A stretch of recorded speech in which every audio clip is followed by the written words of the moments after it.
പലരും വന്നുകൊണ്ടിരിക്കുന്നു. അതുപോലെ തന്നെ ഇങ്ങനെ ഒരു കൂടിച്ചേരലിന് നമുക്കൊരു 4 വർഷം മുമ്പാണെന്ന് തോന്നുന്നു നമ്മൾ ആദ്യമായിട്ട് നമ്മുടെ ഒരു ഗെറ്റ് ടുഗദർ സംഘടിപ്പിച്ചത്. അതിന് ഒരു പരിധിവരെ കാരണക്കാരനായ നമ്മുടെ ജെയിംസ് PM ആണെന്നുള്ളതാണ് എൻ്റെ അറിവ്. അദ്ദേഹം വളരെ താല്പര്യമെടുത്ത് അന്ന് എല്ലാ ആളുകളുമായിട്ട് കോണ്ടാക്ട് ചെയ്ത് നമ്മുടെ കൂടുതൽ സഹകരിപ്പിക്കാൻ പറ്റുന്നവരെയൊക്കെ കൂട്ടി സഹകരിപ്പിച്ച് ഒരു യൂണിറ്റ് ഉണ്ടാക്കി അതിൻ്റെ അകത്ത് എന്നെയും വളരെ അന്വേഷണം വിധേയമായിട്ടാണ് എന്നെ കണ്ടുപിടിച്ചതിൻ്റെ നമ്പർ കളക്ട് ചെയ്തതൊക്കെ. അതിനുശേഷം ഞാനും സജീവമായിട്ട് ആ കൂടുതൽ കൂടി. അപ്പം ഇന്ന് നമുക്കിങ്ങനെ ഒരു വേദിയിൽ ഒത്തുകൂടുവാൻ സാധിച്ചതിൻ്റെ ഉത്തരവാദി അല്ലെങ്കിൽ അതിനുള്ള കാരണക്കാരനായ ശ്രീ ജെയിംസ് PMനെ ഞാൻ നിങ്ങളുടെ എല്ലാവരുടെയും പേരിൽ പ്രത്യേകം അഭിനന്ദിക്കുകയും അദ്ദേഹത്തിന് നന്ദി പറയുകയും ചെയ്യുന്നു. മറ്റെല്ലാവരും അതിനോടൊപ്പം സഹകരിച്ചു കേട്ടോ. പ്രകാശന്, ജോണ്, ആന്റണി ഒക്കെ ഞാൻ പറഞ്ഞില്ലേ വളരെ സജീവമായിട്ട് സഹകരിച്ചതിൻ്റെ മുൻകൈ എടുത്തതിൻ്റെ ഒക്കെ പേരിലാണ് നമുക്ക് ഇങ്ങനെ ഒരു ഗ്രൂപ്പ് തന്നെ നമ്മുടെ പഴയ 76 XSLC ബാച്ചിൻ്റെ ഒരു വാട്സാപ്പ് ഗ്രൂപ്പ് ഉണ്ടാക്കി എല്ലാവരുമായിട്ട് നിരന്തരം ബന്ധപ്പെട്ടുകൊണ്ടൊക്കെ ഇരിക്കാനുള്ളൊരു സാഹചര്യം ഉണ്ടാക്കി തന്നത് എല്ലാവരെയും ഒരിക്കൽ കൂടി അഭിനന്ദിക്കുന്ന കാര്യത്തിൽ.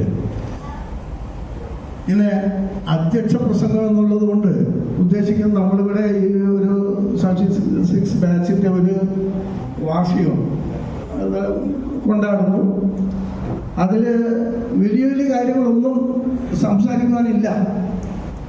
ഞാൻ മനസ്സിലാക്കുന്നത് അല്ലെങ്കിൽ ഞാൻ അതിനെപ്പറ്റി മനസ്സിലാക്കിയിരിക്കുന്നത് നമ്മൾ തമ്മിൽ ഒന്നും കൂടി ഒന്ന് കണ്ട് പഴയ സൗഹൃദങ്ങൾ പുതുക്കുക, നമ്മളെ വീട്ടുകാര്യങ്ങളും മറ്റു കാര്യങ്ങളും ഒക്കെ ചർച്ച ചെയ്ത് അങ്ങോട്ടും ഇങ്ങോട്ടും ഒരു സൗഹൃദം പിടിക്കൽ മാത്രമേ ഈ ഇതുകൊണ്ട് ഉദ്ദേശിക്കുന്നുള്ളൂ. അത് വളരെ സജീവമായിട്ട് ഏതായാലും ഏകദേശം 10-50ഓളം പേര് പങ്കെടുക്കുമെന്ന് പറഞ്ഞിട്ടുണ്ട്. 10-45 പേരിൽ കൂടുതൽ ഇപ്പോൾ ഇവിടെ വന്നിട്ടുണ്ട്. ഇതിനൊക്കെ ആയിട്ട് ഇവിടെ എത്തിച്ചേർന്ന എല്ലാവരെയും അഭിനന്ദിക്കുക എന്നുള്ളത് കൂടിയാണ് എൻ്റെ ഈ സംഭാഷണത്തിൻ്റെ മുഖ്യ ഉദ്ദേശം. നാളെ ഇത് തുടർന്ന് പോകുവാനും ഇങ്ങനെയുള്ള കൂടിച്ചേരലുകൾ നടത്തുവാനും അതുപോലെ തന്നെ നമ്മുടെ ഈ സൗഹൃദം നമ്മുടെ മക്കളിലേക്കും കൂടി പകർന്നു കൊടുക്കണം. എൻ്റെ ഒരു നിർദ്ദേശമാണ്. കാരണം ഞാൻ എൻ്റെ മക്കളോട് പറയുന്നത്, ഞാൻ പഠിച്ചിരുന്ന കാലത്ത് 5ാം ക്ലാസ് തൊട്ടും 1ാം ക്ലാസ് തൊട്ടും ഒക്കെ നമ്മുടെ എൻ്റെ കൂട്ടത്തിലുണ്ടായിരുന്ന എൻ്റെ സുഹൃത്തുക്കളെ പറ്റിയും പലരെ പറ്റിയും ഞാൻ അവരോട് സംസാരിക്കാറുണ്ട്.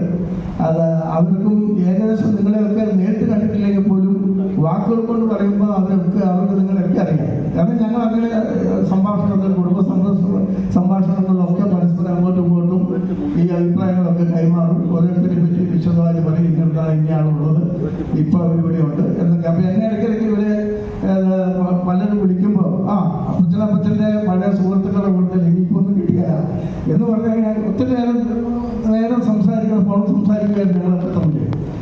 അപ്പോൾ ആ രീതിയിലുള്ള സൗഹൃദം നമ്മൾ കീപ്പ് ചെയ്യും, നമ്മുടെ മക്കളിലേക്ക് അത് പകർന്നു കൊടുക്കുകയും അവരും നമ്മുടെ മക്കളും അവരുടെ മക്കളുമായിട്ടുള്ള ഒരു ബന്ധങ്ങളും ഒക്കെ നിലനിർത്താനും ഒക്കെ ഇത്തരം അവസരങ്ങൾ നമ്മൾ പ്രയോജനപ്പെടുത്തണം. അതുപോലെ തന്നെ പരസ്പരം അങ്ങോട്ടും ഇങ്ങോട്ടും എന്തെങ്കിലുമൊക്കെ ആവശ്യങ്ങൾ വരികയാണെങ്കിൽ, ഇപ്പോൾ അതിൻ്റെ ഒരു ഉദാഹരണം പറഞ്ഞാൽ എന്നെ പല കാര്യങ്ങളിൽ പല രീതിയിൽ ഇവിടെ ഇരിക്കുന്ന പലരും ഹെൽപ്പ് ചെയ്തിട്ടുണ്ട്. എൻ്റെ മക്കളുടെ പല ആവശ്യങ്ങളുമായി ബന്ധപ്പെട്ട് ഇപ്പോൾ ബോംബെയിലാണെങ്കിലും അതുപോലെ തന്നെ ഡൽഹിയിലാണെങ്കിലും മറ്റ് സ്ഥലങ്ങളിലാണെങ്കിലും ഇവിടെ ഇരിക്കുന്ന ജോൺ PC-യും അതുപോലെയുള്ള ആളുകൾ പല കാര്യങ്ങളിൽ ഞാൻ അങ്ങോട്ടൊന്ന് സൂചിപ്പിച്ചിട്ടേ ഉള്ളൂ. ഇന്ന പോലെ ഒരു ആവശ്യമുള്ള അവിടെ നിന്ന് വണ്ടി എടുത്ത് 10-60 കിലോമീറ്റർ പോയി പല കാര്യങ്ങൾ സംഘടിപ്പിച്ച പേപ്പേഴ്സൊക്കെ സംഘടിപ്പിച്ച് തന്ന നല്ല അനുഭവങ്ങൾ. ഞാൻ ആ സൗഹൃദത്തിൻ്റെ ഒരു വിലയാണ് പറയുന്നത്. കാരണം നമ്മുടെ ഈ സൗഹൃദങ്ങൾ ശരിയായ രീതിയിൽ വിനിയോഗിക്കപ്പെടണം. അങ്ങോട്ടും ഇങ്ങോട്ടും പരസ്പരം അത് സഹകരണത്തിനും സഹായത്തിനുള്ള സാധ്യതയും വേദിയായി മാറണം. ആ രീതിയിലൊക്കെ സഹകരിക്കുമ്പോൾ നമ്മുടെ സൗഹൃദങ്ങൾക്ക് വലിയ വില കിട്ടും, വിലയുണ്ടാവും. നമ്മൾ ആ സൗഹൃദത്തെ നിരന്തരം കാത്തു സൂക്ഷിക്കാനുള്ള പ്രവണത നമുക്കുണ്ടാവും. അപ്പം ഇതിലൊക്കെയുള്ള ഒരു അവസരമായി തന്നെ ഇതിനെ കാണണം. സൗഹൃദങ്ങൾ നീളാതെ വാഴട്ടെ എന്ന് ക്ഷണിക്കുകയാണ്. ആദ്യം നമുക്ക് നിലവിളക്ക് തെളിച്ചുകൊണ്ട് ഉദ്ഘാടനം ചെയ്യാം. അത്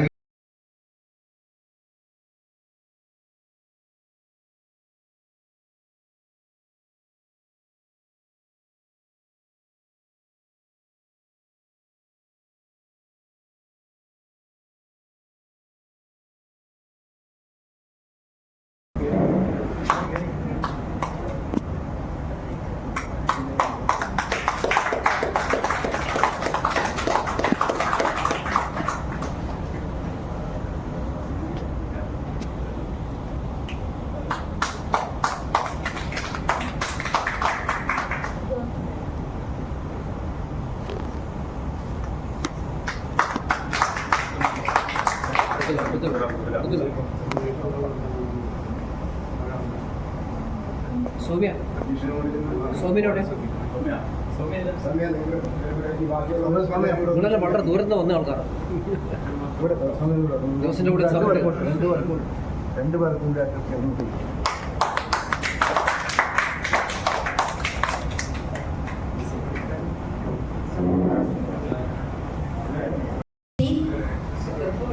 ആശംസകളും കലാപരിപാടികളും അവതരിപ്പിക്കുവാനായി ഒരുങ്ങിയിരിക്കുന്ന 1976 സെന്റ് കോർണേലിയസ് ഹൈസ്കൂളിലെ SSLC ബാച്ചിലെ എൻ്റെ സഹപാഠികളെ, കുടുംബാംഗങ്ങളെ, സ്നേഹമുള്ളവരെ, ഏറെ സന്തോഷത്തോടെയാണ് നമ്മളെല്ലാവരും ഇന്നിവിടെ ആയിരിക്കുന്നത്. കാരണം 2023 സെപ്റ്റംബർ 22-ന് 1976 SSLC ബാച്ച് നമ്മൾ ആദ്യത്തെ ഒരു കൂടിച്ചേരൽ നടത്തി. നമ്മുടെ സ്കൂളിൽ വെച്ച് തന്നെയായിരുന്നു അത് നടന്നത്. രണ്ടാമത് നമ്മൾ ഈ ഒരു ദിവസം 2026 ജനുവരി 3-ാം തീയതി നമ്മൾ ഇന്നിവിടെ കൂടുമ്പോൾ ഈ കൂടലിനൊരു പ്രത്യേകതയുണ്ട്. കാരണം ഇത് ജൂബിലി വർഷമാണ്. നമ്മൾ 10ാം ക്ലാസ് പാസ്സായിട്ട് 50 വർഷം പൂർത്തിയാകുന്ന വർഷം. ഈ ജൂബിലി എന്ന് പറയുമ്പോൾ നമുക്കറിയാം, പുറകോട്ട് തിരിഞ്ഞു നോക്കാനുള്ള ഒരു സമയമാണ്. പുറകോട്ട് തിരിഞ്ഞു നോക്കുക, പിന്നെ നമുക്ക് ഈ 50 വർഷക്കാലം കിട്ടിയ അനുഗ്രഹങ്ങൾക്ക് നന്ദി പറയുക, ഇതൊക്കെയാണ് ജൂബിലി കൊണ്ട് ഉദ്ദേശിക്കുന്നത്. ഇന്നിങ്ങനെ ഒരു പരിപാടി ഇവിടെ സംഘടിപ്പിക്കാൻ ഒരുപാട് പേരുടെ അധ്വാനം ഉണ്ട് എന്നുള്ളത് നമുക്കറിയാം. പല ദിവസങ്ങളിലായി പല കൂടിയാലോചനകളും, ഇതിനെവിടെ വെന്യൂ കണ്ടെത്തണം, ആരെയൊക്കെ ക്ഷണിക്കണം, എന്തൊക്കെ പ്രോഗ്രാമുകൾ വേണം, ഫുഡ് അറേഞ്ച് ചെയ്യണം, മറ്റ് അറേഞ്ച്മെൻറ്റ്സ് ഒക്കെ നടത്തണം. അപ്പോൾ ഒരുപാട് കാര്യങ്ങൾ തീരുമാനിക്കണം. അപ്പോൾ ഒരു സംഭവം നടക്കുമ്പോൾ അല്ലെങ്കിൽ ഒരു സംഗതി നടക്കുമ്പോൾ അതിന് നേതൃത്വം കൊടുക്കാൻ കുറച്ച് പേര് വേണം. അതോടൊപ്പം അവരുടെ പിന്നിൽ എല്ലാവരും ഉണ്ട്. നമുക്കറിയാം, ഒരു വിധത്തിൽ അല്ലെങ്കിൽ മറ്റൊരു വിധത്തിൽ ഈ ഒരു കൂടിച്ചേരലിന് എല്ലാവരുടെയും സഹകരണം ഒന്നുകിൽ ഫോൺ വിളിച്ചായിരിക്കും, അല്ലെങ്കിൽ മെസ്സേജ് വഴിയായിരിക്കും. അങ്ങനെ എല്ലാവരും ഇതിനകത്ത് സഹകരിച്ചിട്ടുണ്ട്. എല്ലാവരെയും നന്ദിയോടെ ഓർമ്മിക്കുകയാണ്. നമ്മളിത് ഈ 50 വർഷത്തെ ഈ ജൂബിലി ആഘോഷം ഇവിടെ നടക്കുമ്പോൾ നമുക്കറിയാം, നമ്മുടെ കൂടെ 10ാം ക്ലാസ്സിലായിരുന്ന പലരും ഇന്ന് നമ്മിൽ നിന്ന് മൺമറഞ്ഞു പോയിട്ടുണ്ട്. അവരെ ഓർക്കുകയും പ്രണാമം അർപ്പിക്കുകയും ചെയ്യുകയാണ്. അതുപോലെ ഇന്ന് പങ്കെടുക്കാൻ പറ്റാത്തവരുണ്ട്, പലവിധ കാരണങ്ങൾ കൊണ്ട്. ഒന്നുകിൽ രോഗം മൂലമാകാം, അല്ലെങ്കിൽ കുറേ ദൂരത്തായിരിക്കുന്നവരാകാം, അല്ലെങ്കിൽ എന്തെങ്കിലുമൊക്കെ അസൗകര്യം കൊണ്ട് ഇന്ന് വരാൻ പറ്റാത്തവരുണ്ട്. അവരെയും നമുക്ക് ഓർമ്മിക്കാം. നമ്മൾ ഈ കഴിഞ്ഞ ദിവസം നമ്മുടെ ഗ്രൂപ്പിലൊരു മെസ്സേജ്, ലീലാമ്മ സിസ്റ്റർ ഒത്തിരി ദൂരെയാണ്, സിസ്റ്ററിന് ഒത്തിരി ആഗ്രഹമുണ്ട്, എനിക്ക് വരണമെന്നുണ്ടായിരുന്നു, എൻ്റെ എല്ലാവിധ പ്രാർത്ഥന ആശംസകളും എല്ലാവരെയും അറിയിക്കുന്നു, എല്ലാവർക്കും സ്നേഹാന്വേഷണമൊക്കെ പറഞ്ഞ് സിസ്റ്ററിൻ്റെ ഒരു മെസ്സേജ് നമ്മൾ കണ്ടു. ഇതുപോലെ ഒത്തിരി ആഗ്രഹിച്ചിട്ടും വരാൻ പറ്റാത്തവരുണ്ട്. അവരെയും നമുക്ക് ഈ സമയത്ത് ഓർമ്മിക്കാം. നമുക്കറിയാം, നമ്മളൊക്കെ ഇവിടെ നേരത്തെ പറഞ്ഞതുപോലെ 10, 60, 65 വയസ്സ് ഒക്കെ കഴിഞ്ഞവരും 65 വയസ്സായവരും ഒക്കെയാണ്. പ്രായമൊക്കെ ആകുമ്പോൾ നമ്മൾ കാണാറുണ്ട്, നമ്മുടെ കാരണവന്മാരൊക്കെ ആണെങ്കിൽ അവരുടെ സ്വഭാവത്തിലൊക്കെ ചിലപ്പോൾ കുറച്ച് മാറ്റങ്ങളൊക്കെ വരും. എല്ലാത്തിനും പെട്ടെന്ന് കോപം വരിക, അല്ലെങ്കിൽ ചില ദുശാഠ്യങ്ങൾ, ഞാൻ പറയുന്നതാണ് എല്ലാം ശരി, ഞാൻ പറയുന്നത് എല്ലാവരും അനുസരിക്കണം എന്നൊക്കെയുള്ള, എൻ്റെ കണ്ണ് എല്ലായിടത്തും എത്തണം എന്നൊക്കെയുള്ള ചില പിടിവാശികൾ പ്രായമാകുമ്പോൾ നമുക്കൊക്കെ കാണാം. നമുക്കറിയാം, ഒരു പരുന്തിൻ്റെ കാര്യം എടുത്താൽ, പരുന്ത് സാധാരണ ചെയ്യാറുള്ള ഒരു കാര്യമുണ്ട്. പ്രായമാകുമ്പോൾ പരുന്തിൻ്റെ തൂവലുകൾ കട്ടി പിടിക്കും. കട്ടിയാകുമ്പോൾ അതിനെ ഉയർത്തി പറത്താൻ ബുദ്ധിമുട്ടാണ്. അപ്പോൾ അത് ചെയ്യുന്ന ഒരു കാര്യം, കുറച്ച് ഉയർന്ന ഒരു സ്ഥലത്ത് പോയിരുന്ന് ഈ തൂവലുകളെല്ലാം കൊത്തി പറിച്ച് എല്ലാം പൊഴിച്ചു കളയും. അങ്ങനെ കൊഴിഞ്ഞു പോയി കഴിഞ്ഞിട്ട് വീണ്ടും ചെറിയ തൂവലുകൾ ഇതിന് ഉണ്ടാകുന്നവരെ അതവിടെ അങ്ങനെ നിൽക്കും. ചെറിയ തൂവലുകൾ വളരെ കനം കുറഞ്ഞ തൂവലുകളായി കഴിയുമ്പോൾ വീണ്ടും അത് ഉയർന്നു പറക്കും. അപ്പോൾ ഈ പരുന്തിൻ്റെ ഒരു സ്വഭാവം പോലെ നമ്മളും പ്രായമാകുമ്പോൾ ഉണ്ടാകുന്ന ഈ ദുശാഠ്യങ്ങളൊക്കെ പതുക്കെ ഒന്ന് മാറ്റിവെച്ച് അതിൻ്റെ കനമൊക്കെ ഒന്ന് കുറച്ച് മൃദുവാക്കി നമുക്കും മുന്നോട്ട് പോകാൻ വേണ്ടി കഴിയണം.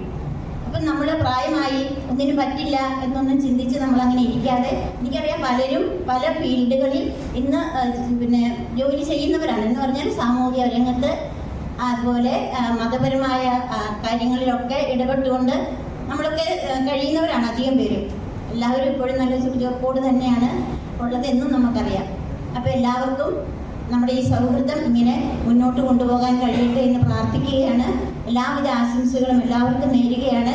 ഒരു നല്ല വർഷം, സമാധാനത്തിൻ്റെയും സന്തോഷത്തിൻ്റെയും നന്മകൾ നിറഞ്ഞ ഒരു നല്ല വർഷം 2026 ആയിത്തീരട്ടെ എന്ന് ഒത്തിരി ആഗ്രഹിക്കുകയും പ്രാർത്ഥിക്കുകയും ആശംസിക്കുകയും ചെയ്യുകയാണ്. ഒത്തിരി ദൂരെ നിന്ന് പോലും ഇതിൽ പങ്കെടുക്കാനെത്തിയ കുറേ പേരുണ്ട്. എറണാകുളത്തു നിന്നും ബോംബെയിൽ നിന്നും കാസർഗോഡ് നിന്നും ഒക്കെ വന്നവരുണ്ട്. അതുപോലെ അടുത്തുനിന്ന് വന്നവരുണ്ട്. എല്ലാവരെയും നന്ദിയോടെ ഓർക്കുകയാണ്. നമ്മുടെ ഈ സൗഹൃദം വീണ്ടും വീണ്ടും ഇങ്ങനെ മുന്നോട്ട് പോകാൻ കഴിയട്ടെ എന്ന് പ്രാർത്ഥിക്കുന്നു, ആശംസിക്കുന്നു. അപ്പോൾ എൻ്റെ കർത്തവ്യം ഈ ഒരു യോഗം അല്ലെങ്കിൽ ഈ മീറ്റിങ്ങിൻ്റെ ഔപചാരികമായ ഉദ്ഘാടനമാണ്. എല്ലാവരുടെയും അനുവാദത്തോടു കൂടി ഈ യോഗം ഉദ്ഘാടനം ചെയ്യുന്നതായി അറിയിച്ചുകൊണ്ട് ഞാൻ എൻ്റെ വാക്കുകൾ നിർത്തുന്നു. അന്ന് തീരുമാനിച്ചതാണ് നമ്മുടെ ഈ കൂടിച്ചേരലിൻ്റെ 50ാം വാർഷികം നമുക്ക് വിപുലമായി ആഘോഷിക്കണമെന്ന്.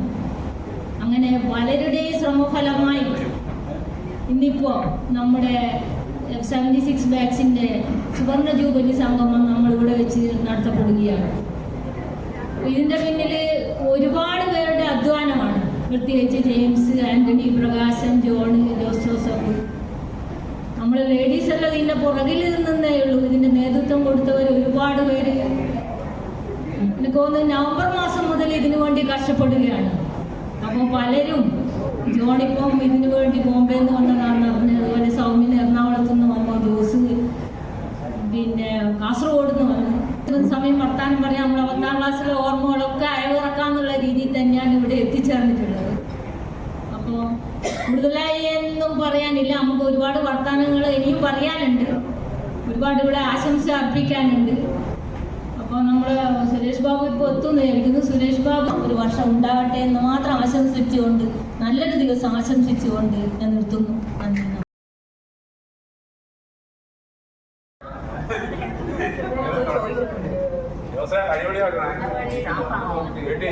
വീഡിയോ ആണേ.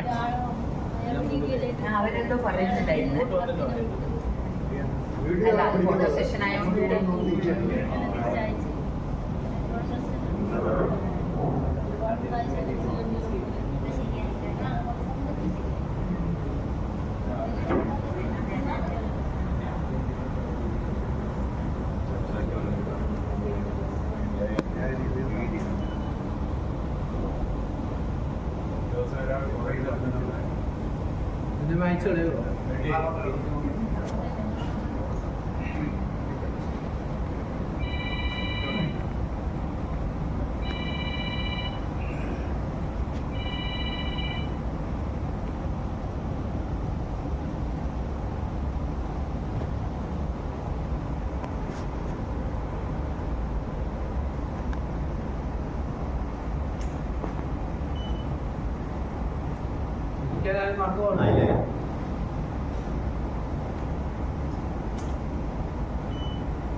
ഓക്കെ. ആ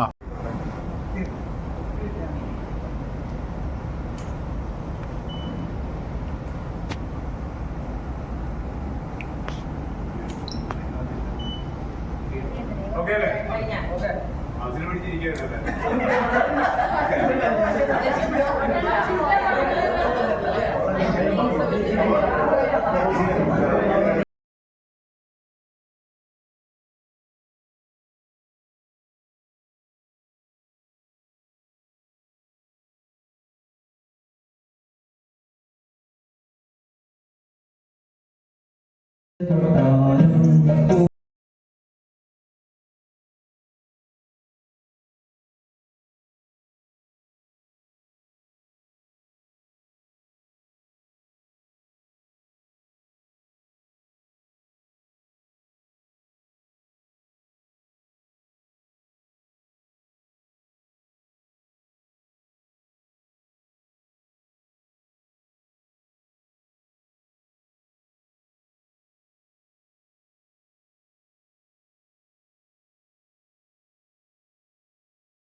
വേദിയിലും സദസ്സിലും ഇരിക്കുന്ന സഹപാഠികളെ നമസ്കാരം.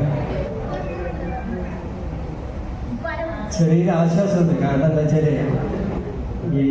ഞാൻ നമ്മുടെ പ്രോഗ്രാം ഷീറ്റ് നോക്കിയപ്പോഴേ സുരേഷ് ബാബുവിൻ്റെ പ്രസംഗം കഴിഞ്ഞപ്പാടാണ് എൻ്റെ പേര് കണ്ടത്. അതുകൊണ്ട് ഞാനിങ്ങനെ മറച്ചു വെക്കണ്ടായിരുന്നു. കാരണം ജെയിംസ് എടുത്ത ഒരു പയ്യാണെന്ന് എനിക്കറിയാം. സഹപാഠികൾ എന്ന് പറയുമ്പോഴേ എല്ലാവർക്കും എന്നെ ഓർമ്മയുണ്ടോ എന്ന് എനിക്കറിയില്ല. കാരണം 2 വർഷം മാത്രമേ നിങ്ങളുടെ കൂടെ ഞാൻ ഉണ്ടായിട്ടുള്ളൂ, 9ാം ക്ലാസ്സിലും 10ാം ക്ലാസ്സിലും. അതിൽ തന്നെ 9ാം ക്ലാസ്സിൽ എൻ്റെ കൂടെ എൻ്റെ ക്ലാസ്സിൽ മുഴുവൻ ആൺകുട്ടികളായിരുന്നു എന്നാണ് എൻ്റെ ഓർമ്മ. ബാക്കി 1 വർഷം മാത്രമേ എല്ലാവരുമായിട്ട് ഞാൻ ഇടപെടുകയിട്ടുള്ളൂ. ഇടപെടുകയൊന്നുമില്ല, എൻ്റെ ക്ലാസ്സിലെ കുട്ടികളായിട്ട് മാത്രം. എത്ര പേർക്ക് എന്നെ ഓർമ്മയുണ്ടെന്ന് എനിക്കറിയില്ല. പിന്നെ വേറൊരു കാര്യം അങ്ങനെ ഓർമ്മിക്കാൻ മാത്രമുള്ള സവിശേഷതകളൊന്നും എനിക്ക് ഉണ്ടായിട്ടില്ല. ഒന്നാമത് ഞാനങ്ങനെ വലിയ പഠിപ്പിച്ചിട്ടൊന്നും ആയിരുന്നില്ല. പിന്നെ ലക്ഷണമൊത്ത ഒരു ഉഴപ്പനും ആയിരുന്നില്ല. പിന്നെ വേണ്ടത് ഈ പെൺകുട്ടികളുടെ കണ്ണുകളൊന്നും എൻ്റെ കണ്ണുകളുമായിട്ട് ഉടക്കിയിട്ടുമില്ല. അത് ചാൻസ് ഇല്ലായിരുന്നു. കാരണം എന്ന് വെച്ചാൽ പ്രകാശനമൊക്കെ ഇങ്ങനെ നല്ല മീശയും മുണ്ടൊക്കെ എടുത്ത് ഇങ്ങനെ പാട്ടണം പാടി ഇങ്ങനെ നടക്കുമ്പോൾ പിന്നെ ഈ കാക്കി ട്രൗസറും ക്രീം ഷർട്ടും ഇട്ടാൽ നമ്മൾ ആരും മൈൻഡ് ചെയ്യില്ല. അപ്പോൾ അതിനുള്ള ചാൻസും ഉണ്ടായില്ല. പിന്നെ ആകെ എനിക്കുണ്ടായിരുന്നൊരു മേൽവിലാസം സോമസുന്ദരൻ മാസ്റ്ററുടെ അനുജനാണെന്നുള്ളത്. സോമസുന്ദരൻ മാസ്റ്റർ പിന്നെ സുന്ദരനായിട്ട് തന്നെ എല്ലാവരുടെയും മനസ്സിലുണ്ട്. ജെയിംസിന്റെ ഭാര്യ മേരി എന്നോട് ഞാൻ പറഞ്ഞിട്ടുണ്ടായിരുന്നു. അങ്ങനെ ഒരു മേൽവിലാസം മാത്രമേ ഉള്ളൂ. പിന്നെ സ്കൂളുമായിട്ട് എനിക്ക് എൻ്റെ ജീവിതത്തിലൊരു വലിയ അനുഭവം ഉണ്ടായിരുന്നു. അത് ഇവിടെ വെച്ച് തന്നെ പറയേണ്ട ഒരു കടമ എനിക്കുണ്ട്. കാരണം എന്താണെന്ന് വെച്ചാൽ യുവജനോത്സവ സമയത്ത് അവിടെ ഒരു നാടകത്തിൽ ഞാനൊരു വേഷമിട്ടിരുന്നു. പ്രകാശ് നായികയുടെ ഗ്രാമർ താരം. അപ്പം ഡോക്ടറായിട്ടൊക്കെ ഞാൻ സ്റ്റെസ്കോപ്പൊക്കെ തൂക്കി വീശിക്കൊണ്ട് നടക്കുന്നൊരു കഥാപാത്രം. അതിൻ്റെ ഇടയിൽ ഒരു വെള്ളപ്പേനും വെള്ള ഷർട്ടും ഇട്ടിട്ട് ഒരു അറ്റൻഡറായിട്ട് സാധനങ്ങളും കൊണ്ട് നടന്നൊരു അനുഭവം എനിക്കുണ്ടായിരുന്നു. അതിൻ്റെ ആ നാടകത്തിൻ്റെ പേരും അതിൻ്റെ കഥാപാത്രങ്ങളുടെ പേരൊക്കെ മോഹൻ പുഞ്ചക്കര നമ്മുടെ ഗ്രൂപ്പിലിട്ടത് ഞാൻ കണ്ടിട്ടുണ്ട്. പക്ഷെ ഞാൻ ആ അരങ്ങ് അന്ന് ഞാൻ കയറിയ അരങ്ങ് മുറുകെ പിടിച്ചു എൻ്റെ ജീവിതത്തിലുടനീളം. അതിപ്പോൾ കഴിഞ്ഞ ആഴ്ച വരെ ഈ 66-ാം വയസ്സിൽ കഴിഞ്ഞ ആഴ്ച വരെ എനിക്ക് താമരശ്ശേരിക്കടുത്ത് ഇങ്ങാപ്പുഴ എന്ന സ്ഥലത്ത് ഞാൻ നാടകം കളിച്ചിട്ടുണ്ട്. അന്ന് മുതൽ ഇന്ന് വരെ ഒരുപാട് വേദികളിൽ, ജില്ലക്കകത്തും പുറത്തുമായിട്ട് ഒരുപാട് വേദികളിൽ നാടകം കളിച്ചുകൊണ്ടേയിരുന്നു. അതിനിടയിൽ ഈ ഉറക്കൊഴിയിൽ, കാരണം ഈ ദിവസം ഒരു രാത്രി 3 നാടകം വരെ ഞാൻ കളിച്ചിട്ടുണ്ട്. വടകര, അത് കഴിഞ്ഞ് തിരിച്ച് മാഹി, അത് കഴിഞ്ഞ് തിരിച്ച് തോട്ടടെ എത്തുമ്പോഴേക്കും സൂര്യൻ ഉദിച്ചിട്ടുണ്ട്. അപ്പോൾ അങ്ങനെ കളിച്ച് നടന്ന ഒരു കാലം ഉണ്ടായിരുന്നു. പിന്നെ കുറേ കാലം ഈ ശാരീരികമായിട്ട് അതെന്നെ വിഷമിപ്പിക്കുന്നുണ്ട് കണ്ടപ്പോൾ കുറച്ച് വർഷങ്ങൾ ഞാൻ അതിൻ്റെ അകത്ത് മാറിയിരുന്നു. പക്ഷേ ഇപ്പോൾ റിട്ടയർ ചെയ്തതിന് ശേഷം വീണ്ടും സജീവമായിട്ട് തന്നെ രംഗത്തുള്ളൂ. അപ്പോൾ ഇത് പിന്നെ ഇതിനോട് കൂടെ നടക്കുന്നയാളായതുകൊണ്ട് തന്നെ എനിക്ക് ആ സമയത്ത് ഈ ടി വിയിലൊക്കെ ഇങ്ങനെ ഷോർട്ട് ഫിലിമുകൾ പ്രക്ഷേപണം ചെയ്യാറുണ്ട്. ഇപ്പോഴതില്ല. അങ്ങനെ ജീവൻ ടി വിയിലും സൂര്യ ടി വിയിലും ദൂരദർശനമൊക്കെ വന്ന ഷോർട്ട് ഫിലിമുകളിലും ദൂരദർശനിൽ വന്ന ഒരു സീരിയലിൽ നല്ലൊരു കഥാപാത്രത്തെ ഗോപകുമാറിനോടൊക്കെ ചേർന്ന് നിന്നുകൊണ്ട് ഒരു 10-15-20 എപ്പിസോഡോളം അഭിനയിക്കാനും കഴിഞ്ഞിട്ടുണ്ട്. പിന്നെ 1-2 സിനിമകളിലും മുഖം കാണിക്കാൻ കഴിഞ്ഞിട്ടുണ്ട്. മുഖം കാണിക്കാൻ അഭിനയിക്കാനും. അപ്പോൾ ഇത്രത്തോളം എനിക്ക് വരാൻ കഴിഞ്ഞത് ആ 75-76 കളിച്ച ആ ഒരു ചെറിയ നാടകത്തിലൂടെയാണ്. ഇത് വെറൊരു പൊങ്ങച്ച ഭാഷണമാണെന്ന് എനിക്ക് നല്ല ബോധ്യമുണ്ട്. പക്ഷേ അത് പറയേണ്ട ഏറ്റവും പറ്റിയ സ്ഥലം, എൻ്റെ ജീവിതത്തിൽ ആദ്യമായിട്ടും ഒരുപക്ഷെ അവസാനമായിട്ടും ഞാൻ ഇത്രയും വിശദമായിട്ട് ഈ കാര്യങ്ങൾ പറയുന്നത് ഇവിടെ വെച്ചാണ്. അത് നിങ്ങളുടെ മുമ്പിൽ ആയിരുന്നു എനിക്ക് ആദ്യത്തെ അവസരം. അത് കൊണ്ട് തന്നെയാണ് ഞാൻ അത് ഇവിടെ വെച്ച് പറയുന്നത്. ഞാനിവിടെ നിൽക്കുമ്പോൾ ചിന്തിക്കുന്നത് പലരുടെ മുഖം എനിക്ക് തിരിച്ചറിയാൻ കഴിയുന്നില്ല. അതെൻ്റെ വീക്ക്നെസ് ആയിട്ട് നിങ്ങൾ കൂട്ടിയാൽ മതി. പിന്നെ പലരും എന്നെ തിരിച്ചറിഞ്ഞിട്ടില്ല. അപ്പോൾ എനിക്കൊരു സമാധാനമായിരുന്നു. അപ്പോൾ പ്രായം കൂടുമ്പോൾ ഇങ്ങനത്തെ ചെറിയ പ്രശ്നങ്ങളെല്ലാം ഉണ്ടെന്ന് നമുക്കറിയാലോ. ഏതായാലും തിരിച്ചറിഞ്ഞവരോടും അറിയാത്തവരോടും എല്ലാവരോടും എൻ്റെ ഹൃദയംഗമായ നന്ദി അറിയിക്കുന്നു. കാരണം എല്ലാവരും വരാൻ തയ്യാറായല്ലോ, അതന്നെ വലിയ കാര്യം. പിന്നെ ബന്ധുക്കൾ വരും എന്ന് പറഞ്ഞവരുണ്ട്, ബന്ധുക്കൾ വരില്ല എന്ന് പറഞ്ഞവരുണ്ട്, എല്ലാവരും ഉണ്ട്. പക്ഷേ ഏതായാലും ഇത്രയും പേരിൽ എത്തിയതിന് മഹാഭാഗ്യമായിട്ടാണ് ഞാൻ കാണുന്നത്. കാരണം മുന്നോട്ട് പോകുന്നതിന് നമുക്ക് ചിലപ്പോൾ ഇതുപോലെ യാത്ര ചെയ്യാനും വരാനും പോകാനും ഒക്കെ ബുദ്ധിമുട്ടുള്ള ഒരു സാഹചര്യത്തിലേക്കാണ് നമ്മൾ പോകുന്നത്. ഏതായാലും ഇവിടെ എത്തിച്ചേർന്ന് എല്ലാവരെയും അഭിനന്ദിക്കുന്നു. ഒപ്പം ഈ സൗഹൃദ സദസ്സ് ഏറ്റവും ഭംഗിയായി അറേഞ്ച് ചെയ്ത ജോൺ, പ്രകാശ്, ആൻ്റണി, ജെയിംസ്, അങ്ങനെ കുറച്ച് പേരുണ്ട്. പേര് പറയാത്തവർ വിഷമിക്കരുത്. അവരെല്ലാം ഞാൻ പ്രത്യേകം അഭിനന്ദിക്കുന്നു. ഇല്ലെങ്കിൽ ഇതൊന്നും ഇത്ര ഭംഗിയായിട്ട് പോവില്ല. കാരണം ഫ്രീക്വൻ്റായിട്ട് ആൾക്കാരെ വിളിക്കുന്നു, സംസാരിക്കുന്നു, പിന്നെ അവരുടെ എക്സ്ക്യൂസ് എല്ലാം മറികടക്കാൻ പറയുന്നു. അങ്ങനെ ഏതായാലും ഇത്രയും പേര് എത്തുന്നതിന് വലിയ സംഭവം തന്നെയാണ്. സ്കൂൾ പഠനകാലത്ത് നമ്മൾ പലരും പരസ്പരം അറിഞ്ഞിരുന്നില്ല എന്ന് പറഞ്ഞാൽ ജസ്റ്റ് കണ്ടതല്ലാണ്ട് പിന്നീട് നമ്മൾ തീരെ കാണാത്തവരായി. അപ്പോൾ ഇപ്പോഴെങ്കിലും നമുക്ക് ഇതുപോലെ ഒത്തുചേരാൻ കഴിഞ്ഞത് വലിയൊരു സംഭവമായിട്ടാണ് ഞാൻ കാണുന്നത്. പിന്നെ ഇന്ന് നമുക്ക് പ്രഭാഷണം നടത്താൻ വരുന്ന സുരേഷ് സാറ് നല്ലൊരു പ്രഭാഷകനാണ്. അപ്പോൾ അതും ഒരു മോട്ടിവേഷനായിട്ടാണ് ഞാൻ കാണുന്നത്. ഏതായാലും ഈ പരിപാടി അറേഞ്ച് ചെയ്ത എല്ലാവരെയും അഭിനന്ദിക്കുന്നു. ഒപ്പം പങ്കുചേരാൻ എത്തിയ എല്ലാവരെയും ഒരിക്കൽ കൂടി അഭിനന്ദിച്ചുകൊണ്ട് എൻ്റെ വാക്കുകൾ നടത്തുന്നു.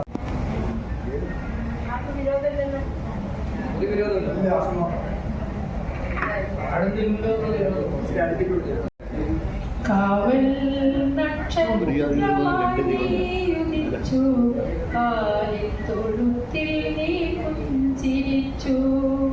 കാവൽ നക്ഷത്രമായി നീയുദിച്ചു, കാലിത്തൊഴുത്തിൽ നീ പുഞ്ചിരിച്ചു. മഞ്ഞിൽ തണുക്കും ഡിസംബറിൻ പുണ്യമ മാലാഖമാർക്കൊപ്പം നീ ജനിച്ചു. മഞ്ഞിൽ തണുക്കും ഡിസംബറിൽ പുണ്യമ മാലാഖമാർക്കൊപ്പം നീ ജനിച്ചു. കാവൽ നക്ഷത്രമായി നീയുദിച്ചു, കാലിത്തൊഴുത്തിൽ നീ പുഞ്ചിരിച്ചു. ആകാശതാരങ്ങൾ ഹല്ലേലൂയ പാടി ആനന്ദ പനിനീർ തെളിച്ചു. ആകാശതാരങ്ങൾ ഹല്ലേലൂയ പാടി ആനന്ദ പനിനീർ തെളിച്ചു. ചന്ദ്രകിണ്ണത്തിൽ പുഞ്ചിരി പാലുമായി ചന്ദ്രന പുൽക്കൂട്ടിൽ വന്നു. ചന്ദനക്കിണ്ണത്തിൽ പുഞ്ചിരി പാലുമായി ചന്ദ്രന പുൽക്കൂട്ടിൽ വന്നു. കാവൽ നക്ഷത്രമായി നീയുദിച്ചു, കാലിത്തൊഴുത്തിൽ നീ പുഞ്ചിരിച്ചു. അപ്പവും വീഞ്ഞും പകരുന്ന സ്നേഹമായി എപ്പോഴും നീ കൂടെയില്ലേ. അപ്പവും വീഞ്ഞും പകരുന്ന സ്നേഹമായി എപ്പോഴും നീ കൂടെയില്ലേ. അത്താണിയാകുന്ന കാരുണ്യമേ നിന്നെ അത്രയ്ക്കു വാഴ്ത്തുന്നു ഞങ്ങൾ. അത്താണിയാകുന്ന കാരുണ്യമേ നിന്നെ അത്രയ്ക്കു വാഴ്ത്തുന്നു ഞങ്ങൾ. കാവൽ നക്ഷത്രമായി നീയുദിച്ചു, കാലിത്തൊഴുത്തിൽ നീ പുഞ്ചിരിച്ചു. മഞ്ഞിൽ തണുക്കും ഡിസംബറിൻ പുണ്യവാൻ മാലാഖമാർക്കൊപ്പം നീ ജനിച്ചു. മഞ്ഞിൽ തണുക്കും ഡിസംബറിൻ പുണ്യവാൻ മാലാഖമാർക്കൊപ്പം നീ ജനിച്ചു. മാലാഖമാർക്കൊപ്പം നീ ജനിച്ചു.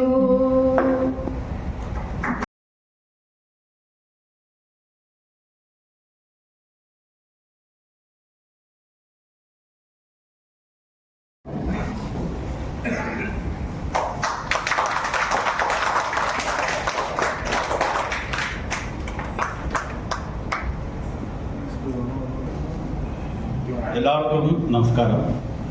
ആദ്യമായി നമ്മുടെ സ്വപ്ന ജൂബിലിയുടെ എല്ലാവിധ ആശംസകളും എല്ലാവർക്കും നേരുന്നു. ഇങ്ങനെ പ്രസംഗം പറയാനൊന്നും അധികം അറിയില്ല. സുരേഷ് സാറിന് ആദരം കൊടുക്കാൻ സാധിച്ചതിൽ ഞാൻ വളരെയധികം സന്തോഷം. നിങ്ങളതിനെ എനിക്ക് അനുവാദം തന്നതിന് വളരെ സന്തോഷമുണ്ട്, നന്ദിയുണ്ട്. സുരേഷ് ബാബു. എനിക്കെപ്പോഴും സുരേഷ് കുമാറിന് വരുന്നത് പണ്ടോട്ട് അങ്ങനെയാണ്. ഞങ്ങൾ പൂളക്കുറ്റി എന്നാണ് ആദ്യമായിട്ട് പരിചയപ്പെടുന്നത്. എന്നെ പറ്റുള്ളത് കരുതില്ല. അപ്പോൾ പുള്ളി അവിടെ ഒരു പരിപാടിക്ക് ഇങ്ങനെ എന്തോ ഒരു പരിപാടി എനിക്ക് ഓർക്കുന്നില്ല, കുറേ നാൾ മുമ്പാണ്. അപ്പം ഇങ്ങനെ ഒരു പ്രസംഗം കേട്ടിരുന്നു. ഞാൻ സുകുമാരൻകോടുന്ന പ്രസംഗം കേട്ടതിന് ശേഷം ഈ പ്രസംഗം എനിക്ക് പിടിച്ച് എൻ്റെ ഹൃദയത്തെ വിളിച്ചത്. അപ്പം ഞാൻ പറ്റി ഇതാരാണ് വേഗം ചെന്ന് ഒളിച്ചോടിച്ച് നോക്കുമ്പം അങ്ങനെ ചോദിച്ചു പറഞ്ഞു അത് ഇല്ലാത്തനമ്മുടെ സുരേഷ് ബാബുവാണ്. അങ്ങനെയാണ് ആദ്യമായിട്ട് സുരേഷ് ബാബുവിനെ പരിചയപ്പെടുന്നത്, സുരേഷ് ബാബുവിൻ്റെ പ്രസംഗം എനിക്ക് ഇഷ്ടപ്പെടുന്നത്. അങ്ങനെ അത് പിന്നെ പരിപാടി കഴിഞ്ഞപ്പോൾ ഭക്ഷണമുണ്ട് അവിടെ പരിപാടി. ഭക്ഷണത്തിൽ ഞാൻ പോയിരുന്നു, എൻ്റെ അടുത്ത് സുരേഷ് ബാബു പറഞ്ഞു. അങ്ങനെ സീറ്റ് കിട്ടിയിരുന്നു. സുരേഷ് ബാബുവിന് അത് ഓർമ്മയുണ്ടോ എന്ന് എനിക്കറിയില്ല, ഉണ്ടോ? അപ്പം അദ്ദേഹം ഞാൻ സുരേഷ് ബാബുവിൻ്റെ നമ്പർ മേടിച്ചു, ഇടയ്ക്കൊക്കെ വിളിക്കും. വിളിക്കുന്നത് ഓർമ്മയുണ്ടോ എന്ന് എനിക്കറിയത്തില്ല. അപ്പം ഞാൻ സുരേഷ് ബാബുവിനെ പറ്റി കൂടുതൽ ആരാധിക്കാൻ കാരണം സുരേഷ് ബാബു ഈ കാലഘട്ടത്തിൻ്റെ നവോത്ഥാന നായകനാണ്. അന്ധവിശ്വാസത്തിനും അനാചാരത്തിനും എതിരെ ശക്തമായി പോരാടുന്ന ഒരു സുരേഷ് ബാബു. സുരേഷിന്റെ പ്രസംഗത്തിൽ ഉടനീളം അത് പ്രതിഫലിക്കുന്നു. നിങ്ങൾക്ക് കേട്ടാൽ അറിയാം. രാവിലെ ഞാൻ പിറ്റേ ദിവസം ഈ യൂട്യൂബ് കാണുമ്പോൾ സുരേഷ് ബാബുവിന്റെ പ്രസംഗം കേൾക്കാറുണ്ട്. ഇതിനിടയ്ക്ക് ക്ലിപ്പ് ഇഷ്ടപ്പെട്ട ക്ലിപ്പ് പുള്ളിക്കാച്ചു ഓർമ്മയുണ്ടോ? അപ്പം ഈ കാലഘട്ടത്തിന്റെ നവോത്ഥാന നായകനായിട്ടാണ് ഞാൻ സുരേഷ് ബാബുവിനെ കണക്കാക്കുന്നത്. അതുകൊണ്ടാണ് സുരേഷ് ബാബുവിനെ ആദരിക്കുന്നു, ആരാധിക്കുന്നു. വള്ളപ്പുള്ളി അല്ലല്ല, നിങ്ങൾ സുരേഷ് ബാബുവിന്റെ പ്രസംഗം കേട്ടാൽ അറിയാം. അന്ധവിശ്വാസത്തിനും അനാചാരത്തിനും സമൂഹത്തിലെ അനീതിക്കും എതിരായിട്ട് ശക്തമായ നിലപാട് പ്രസംഗം പറഞ്ഞ ഒരാളാണ് സുരേഷ് ബാബുവിന്റെ അടിത്തറ. രാഷ്ട്രീയമാണെങ്കിലും ആ രാഷ്ട്രീയത്തിന്റെ അടിത്തറ ഭേദഗതി മാറ്റി വെച്ചിട്ട് ഈ നവോത്ഥാന നായകനായിട്ട് രംഗത്ത് വന്നതാണ് എൻ്റെ രംഗത്തിൽ പറയണ്ടോ.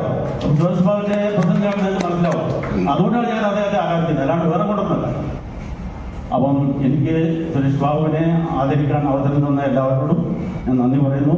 ആദരിച്ചാൽ എനിക്കും വളരെ സന്തോഷമുണ്ട്. എല്ലാവർക്കും നന്ദി, നമസ്കാരം.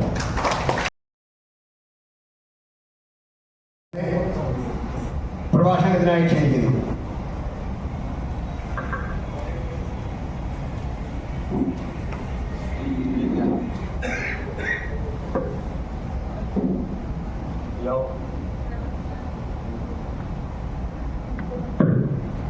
എല്ലാവർക്കും നമസ്കാരം. എല്ലാവർക്കും ഒരു പുതുവർഷ ആശംസകൾ അറിയിക്കുന്നു. വേദിയിൽ സന്നിഹിതനായിരിക്കുന്ന അധ്യക്ഷൻ ശ്രീ ജോസഫ്, ഇവിടെ സുവർണ ജൂബിലി സന്ദേശം നൽകിയ കുറച്ച് ദിവസമാണെങ്കിലും എൻ്റെ ടീച്ചറായ, ടീച്ചർ എന്ന് പറയുന്നതിന് അപ്പുറത്ത് ടീച്ചറുടെ വീടും ഞാനുമായിട്ട് വളരെ ചെറുപ്പം മുതലേ വളരെ നല്ല അടുത്ത ബന്ധമുണ്ടായിരുന്നു. ആ വീട്ടിൽ അച്ഛൻ എന്നെ കൂട്ടിയിട്ട് പലപ്പോഴും പോകാറുണ്ട്. ടീച്ചറുടെ ഒരു സഹോദരനുണ്ട്, മൂന്ന് മരണപ്പെട്ടു പോയി. അദ്ദേഹം എൻ്റെ വളരെ അടുത്ത സുഹൃത്തായിരുന്നു. അങ്ങനെ ഒരു നല്ലൊരു കുടുംബ ബന്ധം പോലുള്ള ഒരു ബന്ധമുള്ള ആളാണ്. അപ്പോൾ ബഹുമാന്യായ വനജ ടീച്ചർ, ഈ പരിപാടി ഉദ്ഘാടനം ചെയ്ത ശ്രീമതി ഗ്രേസി KM, സ്വാഗതം പ്രസംഗ PC ജോൺ, നിർമ്മല ജോസ്, പ്രകാശ് സായി, എൻ്റെ പ്രിയ സുഹൃത്തും നാട്ടുകാരുമായ ശിവദാസൻ മാഷ്, പിന്നെ ഇത്ര നേരം എൻ്റെ തലയിൽ ഒരു വലിയ കല്ലെടുത്ത് വെച്ച് എന്നെ അർഹതയില്ലാത്ത വിശേഷണങ്ങൾ കൊണ്ട് ഒരു ബാധ്യത എൻ്റെ തലയിൽ എടുത്തു വെച്ച Shri James PM, Shrimati Nirmala Jose, Dominic KJ, Mridula KK, എൻ്റെ സ്വന്തം ജ്യേഷ്ഠനായ സൗമ്യേന്ദ്രൻ. പറഞ്ഞാൽ സൗമ്യേന്ദ്രൻ്റെ കുടുംബവും ഞാനും അടുത്തടുത്ത അയൽവാസികളാണ്. ഞങ്ങൾ വളരെ ഒരു കുടുംബം പോലെ, ഒരേ സഹോദരന്മാരെ പോലെ അന്നും ഇന്നും ജീവിക്കുന്നവരാണ്. Shri Antony K, Shri Surendran C. സുരേന്ദ്രനാണോ രവിയാണോ നിങ്ങളുടെ കണ്ടിട്ട് നിങ്ങൾക്കറിയില്ല, അതേപോലെയാണ് സുരേന്ദ്രനാണ്. അതും എനിക്ക് പരിചയമുള്ള ഇവിടെ ഒരു സുരേന്ദ്രനുണ്ട്. എൻ്റെ കൂടെ കുറേ കാലം പാലം കോളേജിൽ പഠിപ്പിച്ച ആളാണ്. നാട്ടിലെ രവിയും ഞങ്ങൾക്ക് സുരേന്ദ്രനുണ്ട്. അതുപോലെ ഇവിടെ എൻ്റെ വിദ്യാർത്ഥിയുടെ അമ്മയുണ്ട് ആൽച്ചേരിയിൽ, ദീപ. ഇവരുടെ മകളെ ദീപയെ ഞാൻ പഠിപ്പിച്ചതാണ്. അവരും നല്ല ബന്ധുള്ളതാണ്. അതുപോലെ ഇവിടെ നമ്മുടെ തോമസേട്ടനുണ്ട്. അതുപോലെ എല്ലാം ഒരു ഒട്ടുമിക്ക ആളുകളും എനിക്ക് മുഖപരിചയമുള്ള ആളുകളാണ്. എന്നേക്കാൾ 10 വർഷം മുമ്പേ പഠിച്ചവരാണ്. കോളയാർ സ്കൂളിൽ 10 വർഷം മുമ്പ് പഠിച്ചത്. അതുകൊണ്ടാണ് ഞാനിവിടെ എത്തിച്ചേരാൻ വൈകിപ്പോയതിൽ ക്ഷമിക്കുന്നത്. ഞാൻ കോളയാർ സ്കൂളിലെ പരിപാടി എന്നുള്ള താല്പര്യം അവിടെ പോയപ്പോൾ അച്ഛൻ പറഞ്ഞു ഇങ്ങനെ പരിപാടി അങ്ങനെ ഞാൻ നോട്ടീസ് വിളിക്കുന്നു. അപ്പോഴാണ് എന്നിട്ട് നേരിട്ട് ഇങ്ങോട്ട് വന്നതാണ്. നമ്മുടെ സാധാരണ സ്കൂളിലാണല്ലോ ഈ പൂർവ്വ വിദ്യാർത്ഥി. ഞാനൊരു 10-30 ബാച്ചിന്റെ സംഗമത്തിൽ ഞാൻ പങ്കെടുത്തിട്ടുണ്ട് കോളേജ് സ്കൂളിൽ. അപ്പൊ അതെല്ലാം അവിടെയാണ് നടത്താറ്. അപ്പൊ ഏതായാലും സന്തോഷമുണ്ട് നിങ്ങളുടെ എന്നേക്കാൾ എന്ന് പറഞ്ഞാൽ നിങ്ങൾ പിന്നെ 5ാം ക്ലാസ് പഠിക്കുമ്പോൾ ആണ് ഞാൻ ജനിച്ചത്. നിങ്ങൾ 5ാം ക്ലാസ് പഠിക്കുമ്പോഴാണ് ഞാൻ ജനിച്ചത്. അപ്പൊ അത്തരത്തിലുള്ള ഒരു ബാച്ചിന്റെ കൂടെ കൂടാൻ പറ്റിയതിൽ വളരെ സന്തോഷം. ഞാൻ 84 ബാച്ചാണ്.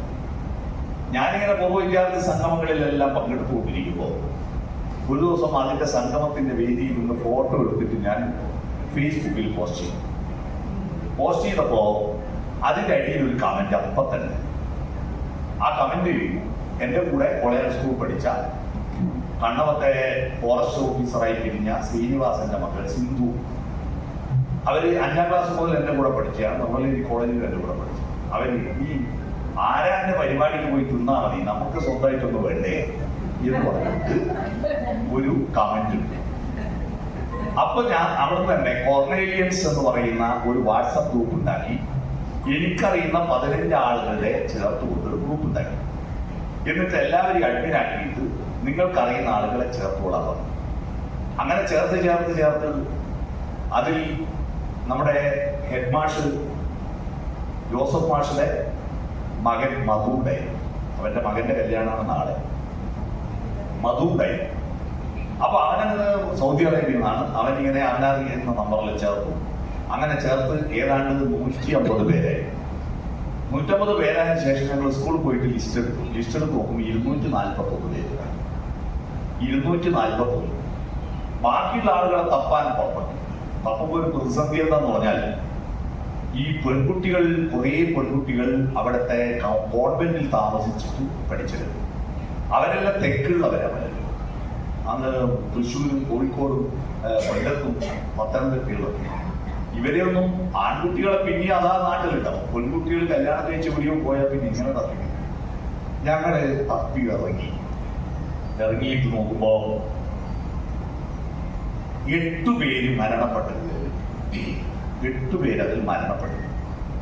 അവസാനം ഒരു പുതുശ്ശേരി രാധ, ഈ രാധയുടെ ഒരു പിടിയില്ല. അവസാനം ഗൾഫിൽ നിന്ന് മധു റിയാദിൽ നിന്ന് തന്നെ വിളിച്ചിട്ട് പറഞ്ഞു, അറേങ്ങാട് വൃദ്ധമന്ദിരത്തിൽ രാധയുണ്ട് എന്നുള്ളൊരു വിവരം കിട്ടി, ഒന്ന് പോയി നോക്കണം.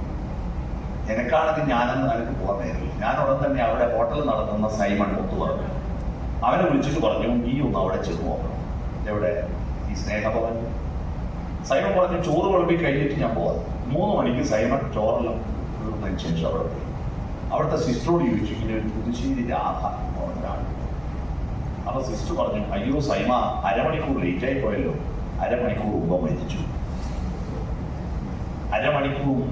ഞങ്ങളുടെ ആദ്യത്തെ സംഗമം രാധയുടെ വീട്ടിൽ റീത്തുമായി പോകുന്നതായി. വല്ലാത്തൊരു അനുഭവം. ആദ്യം ഞങ്ങളവിടെ അതിനാ പോയി. അങ്ങനെയാണ് ഞങ്ങൾ എല്ലാവരും കാണുന്നത്. പിന്നീട് ഞങ്ങളുടെ ഗ്രൂപ്പിൽ രാത്രികാലങ്ങളിൽ നല്ല ചർച്ചകളിൽ രാത്രിയിൽ ഒരു 12 മണി വരെ ഏതെങ്കിലും ഒരു പാട്ടിനെ പറ്റി, കവിതയെ പറ്റി, ഒരു ദിവസം കവിതയാണെങ്കിൽ ഒരു ദിവസം പാട്ട്. ഈ ചർച്ചയിൽ നന്നായി പങ്കെടുക്കുന്ന പത്തനംതിട്ട ജില്ലാ യുവൻ രജിസ്ട്രാർ, സഹകരണ വകുപ്പിന്റെ രജിസ്ട്രാർ ബിജു, അവരിപ്പോ ഭാര്യവീടിനടുത്ത് പിന്നെ ഇവിടെ പയ്യാവൂരിലാണ് വീട് വെച്ച് താമസിക്കുന്നത്. അവരാണ് എപ്പോഴും സജീവമായിട്ടുള്ളത്. അപ്പൊ ഒരു ദിവസം പറഞ്ഞു, നിങ്ങൾ എല്ലാവരും എൻ്റെ വീട്ടിൽ വരണം, അടുത്ത ഞായറാഴ്ച എല്ലാവരും എൻ്റെ വീട്ടിൽ, ഞാൻ നാട്ടിലേക്ക് വരും. അങ്ങനെ നമ്മളെല്ലാവരും റെഡിയായി ബിജുവിന്റെ വീട്ടിൽ പോവാറ്. അങ്ങനെ ബിജു ഞങ്ങൾ വരുന്നതുകൊണ്ട് വെള്ളിയാഴ്ച നാട്ടിൽ വന്നു. അവന്റെ വീടും പരിസരം എല്ലാം ചുറ്റിക്കോരി വൃത്തിയാക്കി ഞങ്ങളെ സ്വീകരിക്കാൻ വേണ്ടി എല്ലാം ആക്കി. എന്നിട്ട് ആ മാവിന്റെ ചുവട്ടിൽ ഒരു ആട്ടുതൊട്ടിൽ, ആ ആട്ടുതൊട്ടിൽ അവൻ അവിടെ കുറെ നേരം കഴിഞ്ഞിട്ടും എഴുന്നേക്കാലിട്ട് വീട്ടുകാർ വന്ന് നോക്കുമ്പോൾ അവൻ അവിടെ മരിച്ചു. 2ാമത്തെ സംഗമം അവന്റെ വീട്ടിൽ റീത്തുമായി പോയി. ആലോചിച്ചോക്കെ എന്തൊരു ദുരന്തമാണ്. അങ്ങനെ ഞങ്ങളുടെ സംഗമം ഒരു വല്ലാത്ത അനുഭവമാണ്. അവസാനം 241 ഒരാൾ ഒഴിച്ച് 240 പേരുടെയും വീട്ടിൽ ചെന്ന് ഒരാളുടെ വിവരം ഇതുവരെ കിട്ടിയിട്ടില്ല. അയാളുടെ അച്ഛനും അറിയില്ല, അമ്മയ്ക്കും അറിയില്ല. കൊടിയക്കുളത്തെ പൈതലാട്ടിന്റെ മകൻ എടച്ചോളി പുരുഷോത്തമൻ. അച്ഛനും അറിയില്ല, അമ്മയ്ക്കും അറിയില്ല. അവസാനം ഞങ്ങള് ആന്ധ്രാപ്രദേശിൽ പോയതാണ്. തെലുങ്കാനയിൽ നിന്നും ആന്ധ്രാപ്രദേശിലുള്ള എല്ലാ മലയാളി വാട്സപ്പ് ഗ്രൂപ്പിലും എൻ്റെ വോയിസ് മെസ്സേജും അതുപോലെ ടെക്സ്റ്റ് മെസ്സേജും അയച്ചു. ഇങ്ങനൊരു പുരുഷോത്തമനെ കണ്ടുകിട്ടുന്ന ഒരു നവീകരണം. അവസാനം അവൻ്റെ ഭാര്യ ഒരു ദിവസം വിളിച്ചു. ഭാര്യയും മക്കളും പറഞ്ഞു, അച്ഛൻ ഞങ്ങളെ ഒഴിവാക്കി പോയിട്ട് കാലം പോയി, ഇപ്പൊ ജീവിച്ചിരിക്കുമ്പോൾ ഒരു പിടിയില്ല. ഇന്ന് വരെ ഈ എടച്ചോളി പുരുഷോത്തമനെ ഞങ്ങൾ കണ്ടിട്ടില്ല. ബാക്കി 240 ആളുകളിൽ 10 പേര് മരിച്ചു. 10 പേര് ആദ്യം മരിച്ചു, പിന്നെ 2 10 പേര് മരിച്ചു. ബാക്കിയുള്ള എല്ലാവരും ഞങ്ങൾക്ക് സംഗമം വെച്ചു. ആ സംഗമം വെച്ചപ്പോഴാണ് ഈ A+B ഹോൾ സ്ക്വയർ സമം A² + 2AB+B² ടീച്ചർ പഠിപ്പിച്ചത്. ഇതർത്ഥം മനസ്സിലായി. കാരണം എന്താന്ന് പറഞ്ഞാൽ ഞങ്ങൾ ആൺകുട്ടികളുടെ വേറെയും പെൺകുട്ടികൾ വേറെ ആയിരുന്നു. മിക്സഡ് ക്ലാസ് ഇല്ലല്ലോ. പെൺകുട്ടികളെ ഭാഗത്ത് നോക്കിയ കഴിയുണ്ട് അല്ലേ? അടുത്തിരുന്നാൽ ഗർഭമായി പോകുന്നത് ഭയം, പള്ളി വെച്ചെടുത്തോന്ന് സംശയം. അതുകൊണ്ട് ഞങ്ങൾ അങ്ങോട്ട് നോക്കാനുണ്ട്, ഇങ്ങോട്ട് നോക്കാനുണ്ട്. അതുകൊണ്ട് പെൺകുട്ടികളെ ഒന്നും ഞങ്ങൾ കണ്ടിട്ടില്ല, ആൺകുട്ടികളെ അവർ കണ്ടിട്ടില്ല. ബസ് കാത്തു നിൽക്കുമ്പോൾ ഞങ്ങൾ ഇത് കാണുക, ഒരു അത്ഭുതത്തോടെ നോക്കും. അവര് ഞങ്ങൾ എയും അവർ ബിയുമായി വേർതിരിഞ്ഞാണ്. ഈ എയും ബിയും ഹോൾ സ്ക്വയർ ആയപ്പോഴാണ് ഒരു ഭാഗത്ത് A² ഒരു ഭാഗത്ത് 2AB മറുഭാഗത്ത് B². അന്നാ ടീച്ചറെ മനസ്സിലായോ? ഈ A+B ഹോൾ സ്ക്വയറിന്റെ അർത്ഥം അന്നാണ് പിടികിട്ടിയത്. ഞങ്ങള് ആ പൂർവ്വ വിദ്യാർത്ഥി സംഗമം നടത്തിയതിന്റെ ഗുണമെന്താണെന്ന് അറിയും. ഞങ്ങളിങ്ങനെ അന്വേഷിച്ച് പോയപ്പോ ഒരു ജോസഫ് ബാംഗ്ലൂരിൽ നിന്ന് ടൂറിസ്റ്റ് ബസ്സിലെ ക്ലീനറായിട്ട് ജോലി ചെയ്യുമ്പോൾ മേലെ നിന്ന് താഴെ വീണിട്ട് നട്ടൽ തകർന്നിട്ട് പുറത്തിറങ്ങാൻ പറ്റാതെ അവന്റെ ഭാര്യയ്ക്ക് ജോലിക്ക് പോകാൻ പറ്റില്ല, ഇവനെ ശുശ്രൂഷിക്കും. അങ്ങനെ അവൻ വീട്ടിൽ കിടന്നു. അവന് ജീവിതത്തിൽ വേറെ വരുമാനമൊന്നുമില്ല, മകൻ പഠിക്കുന്നു. ഞങ്ങളെല്ലാവരും കൂടി ഒരു സംഖ്യ എടുത്ത് ഡിപ്പോസിറ്റ് ചെയ്തിട്ട് എല്ലാ മാസവും 4000 രൂപ അവനിപ്പോൾ പെൻഷൻ കൊടുക്കും. ഇതിൽ നിന്ന് ഡിപ്പോസിറ്റിൽ നിന്ന് എല്ലാ മാസവും 4000 രൂപ അവൻ്റെ വീട്ടിൽ. മാത്രമല്ല ഭാര്യയ്ക്ക് ഒരു തൊഴിലെന്ന നിലയിൽ ഞങ്ങളുടെ കൂട്ടത്തിലുള്ള ഒരു എയർഫോഴ്സുകാരൻ OC ദിലീപ് എന്ന് പറഞ്ഞാൽ ഇടയാറ് 17-ാം മൈൽ, അവൻ സ്വന്തമായി കാശ് ചെലവഴിച്ച് ഒരു ഫാം, കോഴി അവർക്ക് ഉണ്ടാക്കി.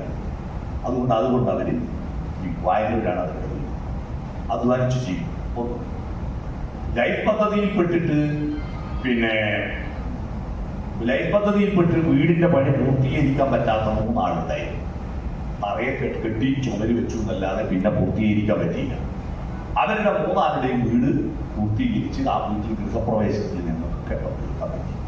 അങ്ങനെ പ്രയാസമുള്ള അസുഖമുള്ള ആളുകളെ നോക്കാൻ. ഇത് ഞാൻ പറയാൻ കാരണം ഈ പൂർവ്വ വിദ്യാർത്ഥി സംഗമങ്ങൾക്കെതിരെ വലിയ രീതിയിലുള്ള തെറ്റായ പ്രചരണം നടക്കുന്നു. എന്താണ് ഈ പ്രചരണം? ഈ പണ്ട് പ്രേമിച്ചവർക്ക് പരസ്പരം കാണാൻ പറ്റാത്തവരെ കാണാൻ വേണ്ടിയിട്ടുള്ളൊരു തട്ടിപ്പാണെന്നൊക്കെ പറയുന്നത്.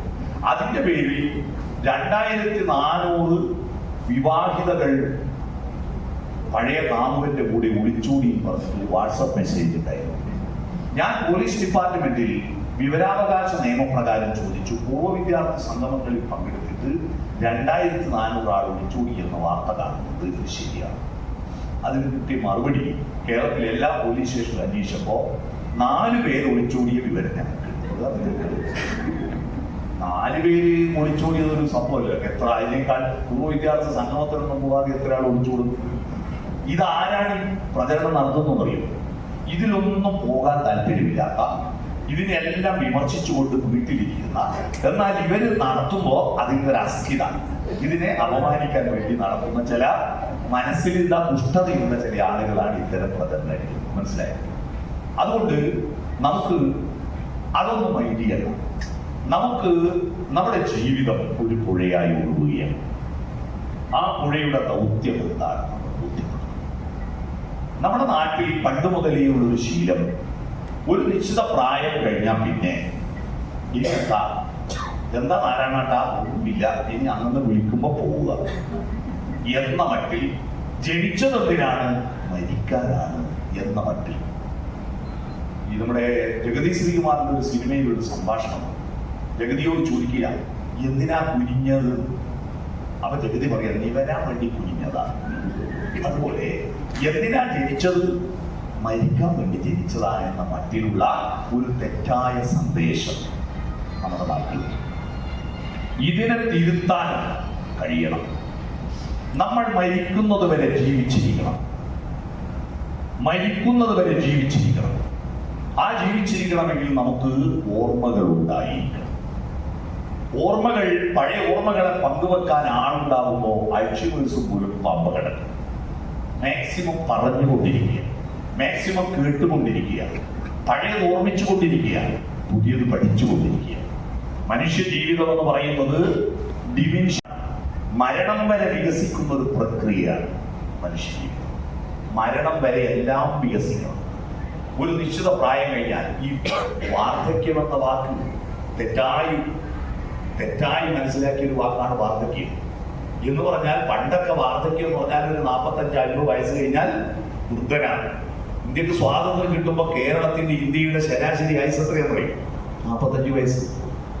ഇന്നോ 78 വയസ്സ് അല്ലേ? അന്ന് നമ്മൾ ആലോചിച്ചു, നമ്മളെ പഠിപ്പിച്ച അധ്യാപകര് എങ്ങനെയായിരുന്നു? റിട്ടയർ ആവാൻ പോകുന്ന മാഷന്മാർ നോക്കും, നരച്ച് കുളിച്ച് വയസ്സെത്തിയിട്ടുണ്ടാവും അല്ലേ? അമ്മാവൻ ജോസഫ് അല്ലേ? രാമലക്ഷ്മണന്മാർ ചിത്രകൂടത്തിൽ താമസിച്ചു വരികയാണ് എന്നാണ് ജോയി. ഈ ജോയി ആരാ പറയും? അപ്പുറത്തെ ക്ലാസ്സിലുള്ള ഇങ്ങനെ വന്നിട്ട് അവിടുന്ന് അപ്പുറത്തെ മാഷ് ഉണ്ടെങ്കിലും ആ മാഷ ക്ലാസ്സിലുള്ള ജോയിയോട് ഇയാൾ ജോയി പറയും. അതെ, അമ്മാവൻ ജോസഫ് എന്നല്ലേ പറഞ്ഞിരുന്നത് അല്ലേ?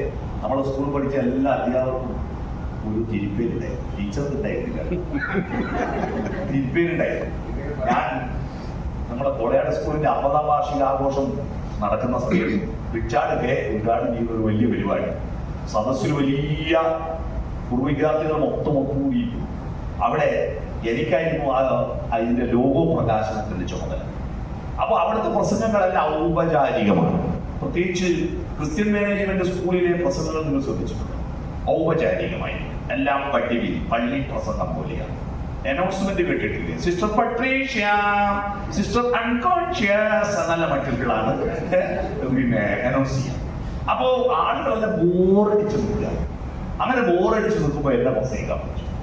ഞാൻ പറഞ്ഞു, ഞാൻ ഈ ഒരു ചത്ത് കിടക്കുന്ന സദസ്സിനെ ഒന്ന് മോട്ടിവേറ്റ് ചെയ്യണ്ടേ, ഒന്ന് ചലിപ്പിക്കണ്ടേ. അപ്പൊ ഞാൻ പ്രസംഗിക്കുന്ന കൂട്ടത്തിൽ പറഞ്ഞു, മാഷന്മാരെ നോക്കിയിട്ട് നിങ്ങളെല്ലാവരും എന്നോട് ക്ഷമിക്കണം, നിങ്ങൾക്കെല്ലാം ഞങ്ങളൊരു പേര്, ആ പേര് മുഴുവൻ ഞാനിവിടെ വെളിപ്പെടുത്തുക.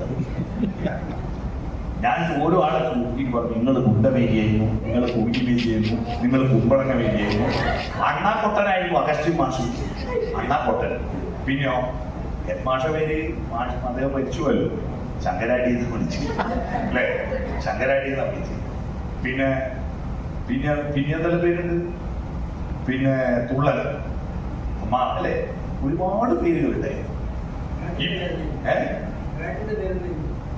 സോമസുന്ദരൻ മാഷിന്റെ പേരില്ല. അല്ല, അതല്ല, നമ്മൾ വേറെ പേരിട്ടിട്ടില്ല, സോമസുന്ദരൻ മാഷ്. സ്വന്തമായിട്ടിന്റെ പേരറിയാൻ. അപ്പോ അന്ന് പിന്നെ നമ്മള് എല്ലാവർക്കും ഒന്നും പേരിട്ടില്ല, തിരിച്ചറിയാൻ വേണ്ടി. സുമാരൻ മാഷ് അല്ലേ? സുമാരൻ മാഷക്കും ഒന്നും പേരില്ല. ബേബി മാഷിന്റെ പേരുണ്ടായിരുന്നു, സ്പൈറോ കെയറായിരുന്നു. സ്പൈറോ കെയറിന്റെ ചിത്രം വരച്ച് ഭാഗങ്ങൾ അടയാളം കൊടുക്കുക ഒരു ദിവസം പലതവണ പറയും. മാഷ് ഉച്ച വരെ ഒരു ക്ലാസ്സിലും ചെയ്യില്ല, വൈകുന്നേരം ചെയ്യും. അതിന്റെ രഹസ്യം നമ്മൾ കണ്ടുപിടിച്ചു. കിടപ്പിലാണ്. അതിന്റെ രഹസ്യം നമ്മൾ കണ്ടുപിടിച്ചു. ഞങ്ങൾ ഒരു ദിവസം മാഷ് ഉച്ചക്ക് ചോറ് തിന്നാൻ പോയപ്പോ ഞങ്ങൾ ജനറേഷനോടുകൂടി ഒളിച്ചു നിന്ന് കണ്ടുപിടിച്ചത്. ആ ഉച്ചയ്ക്ക് ചേർന്ന മാത്രം ചിരിക്കുന്നതിന്റെ കാര്യം. അപ്പോ അങ്ങനെ ഇത് മുഴുവൻ പേരുകൾ ഞാനങ്ങ് പ്രഖ്യാപിച്ചപ്പോ വേദിയിലും സദസ്സിലും ഒക്കെ ഭയങ്കര ചിരി. അവസാനം പരിപാടി കഴിഞ്ഞിട്ട് ഞാൻ എല്ലാവരും ചോദിച്ചു, ക്ഷമിക്കണം, അങ്ങനെ പറഞ്ഞതിന്റെ പേരിൽ നിങ്ങൾക്കുണ്ടായ പ്രയാസം ഉണ്ടായിരുന്നു, ക്ഷമിക്കണം. അപ്പൊ അവരെന്താ പറയുന്നത് അറിയാം? ഈ പേരുകളെല്ലാം സത്യത്തിൽ ഞങ്ങൾക്ക് അറിയാമായിരുന്നു. ഞങ്ങളുടെ ഓഫീസിൽ നിന്ന്, ഞങ്ങളുടെ സ്റ്റാഫ് റൂമിൽ നിന്ന് ചർച്ച ചെയ്യുമായിരുന്നു. പക്ഷേ പക്ഷേ ഞങ്ങളത് മൈൻഡ് ചെയ്യാതെ, ഞാൻ കാവുമന്ദം സ്കൂളിൽ 10ാം ക്ലാസ്സുകാർക്ക് ഒരു ക്ലാസ് എടുക്കാൻ വേണ്ടി പോയപ്പോൾ ഒരു കുരുവിയുടെ കഥ പറഞ്ഞു. അപ്പോൾ കുട്ടികളെല്ലാം ആർത്ത് ചിരിച്ചു. ഞാൻ പറഞ്ഞു, നിങ്ങൾ ഏതോ മാഷൊക്കെ പേരിട്ടിട്ടുണ്ട് കുരുവി തോന്നുന്നു പറഞ്ഞപ്പോൾ കുട്ടികൾ വീണ്ടും ചിരിച്ചു. പരിപാടി പ്രസംഗം കഴിഞ്ഞിട്ടും ഹെഡ് മാഷ് എൻ്റെ കൂടെ തന്നെ നടക്കുക. അയാൾ എൻ്റെ അടുത്ത് മാറുന്നില്ല. അവസാനം ഞാൻ മൂത്രമൊഴിക്കാൻ ബാത്റൂം പോകുമ്പോൾ മാഷെന്ന് മാറി ഞാൻ ബാത്റൂമിൽ നടന്നത് കുട്ടികൾ കിളികൾ പറഞ്ഞതുപോലെ ഓടി വന്നു തുടങ്ങി ഹെഡ് മാഷാ കുരുവി. കുട്ടികൾ എന്നോട് പറയാതിരിക്കാനാണ് മാഷ് എൻ്റെ അതാണ് ഹെഡ് മാഷാ കുരുവി. അപ്പൊ ഞാനത് പറഞ്ഞു, അന്ന് പ്രസംഗിക്കുമ്പോൾ പറഞ്ഞു, ഇങ്ങനെ ഞങ്ങൾ പഠിക്കുന്ന കാലത്ത് ഉണ്ടമേരി, കുടുക്കിമേരി, കുമ്പളകമേരി ഒക്കെ പേരിട്ടിരുന്നു എന്നൊക്കെ പ്രസംഗിച്ചു. പ്രസംഗം കഴിഞ്ഞാൽ സ്റ്റാഫ് റൂമിൽ ഓഫീസിൽ ഇരിക്കുമ്പോൾ ഒരു ടീച്ചർ വന്നിട്ട് നിങ്ങൾ വീട് വിടിയാൽ ഞാൻ പറഞ്ഞ തൊടി കിടത്താണ്. അന്ന് നിങ്ങളെങ്ങനെയാ കോളയാട് സ്കൂൾ പഠിച്ച് അവിടെ ചിറ്റേരക്കൊമ്പല്ലേ അടുത്ത്? ഞാൻ പറഞ്ഞു, കോളയാടായിരുന്നു അന്ന് ഈ സൗമ്യേന്ദ്രാട്ടൻ്റെ ഏട്ടൻ പിന്നെ ജയരാജേട്ടനും മറ്റൊക്കെ നല്ല പഠിപ്പുള്ള സ്കൂളാന്ന് പറഞ്ഞിട്ട് പോകുന്നതുകൊണ്ട് ഞങ്ങളെല്ലാം ഇത് പറയാൻ പോയി. അപ്പോ അന്നേരം ഞാൻ ചോദിച്ചു, നിങ്ങൾക്ക് ഇതെല്ലാം അറിയാമോ? ആ, നിങ്ങളിപ്പോ പറഞ്ഞ ഉണ്ടവേലിന്റെ മോളാ ഞാൻ. അപ്പോ ഞാൻ പറഞ്ഞു, ക്ഷമിക്കണേന്ന് പറഞ്ഞപ്പോൾ ഞങ്ങൾ നോക്കിയിട്ട് ഞാൻ വിളിക്കല് പ്രശ്നമില്ല. അപ്പൊ അങ്ങനെ രസകരമായ ഒട്ടനെ സ്കൂൾ. അന്ന് നമ്മുടെ അധ്യാപകർ വാർദ്ധക്യം ഇന്ന് പിരിയാൻ പോകുന്നത്. ഇപ്പൊ നോക്കിയട്ടെ, ഇപ്പോ സർവീസിലുള്ളവർ റിട്ടയർ ആയിട്ട് ഏതാണ്ട് ഒരു 9 കൊല്ലമായവരല്ലേ അല്ലേ? 9 കൊല്ലമായവർ.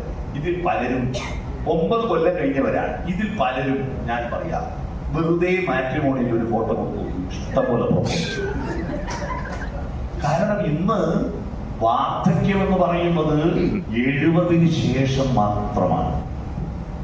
എന്താണ് ഈ വാർദ്ധക്യം എന്ന വാക്കിന്റെ അർത്ഥം?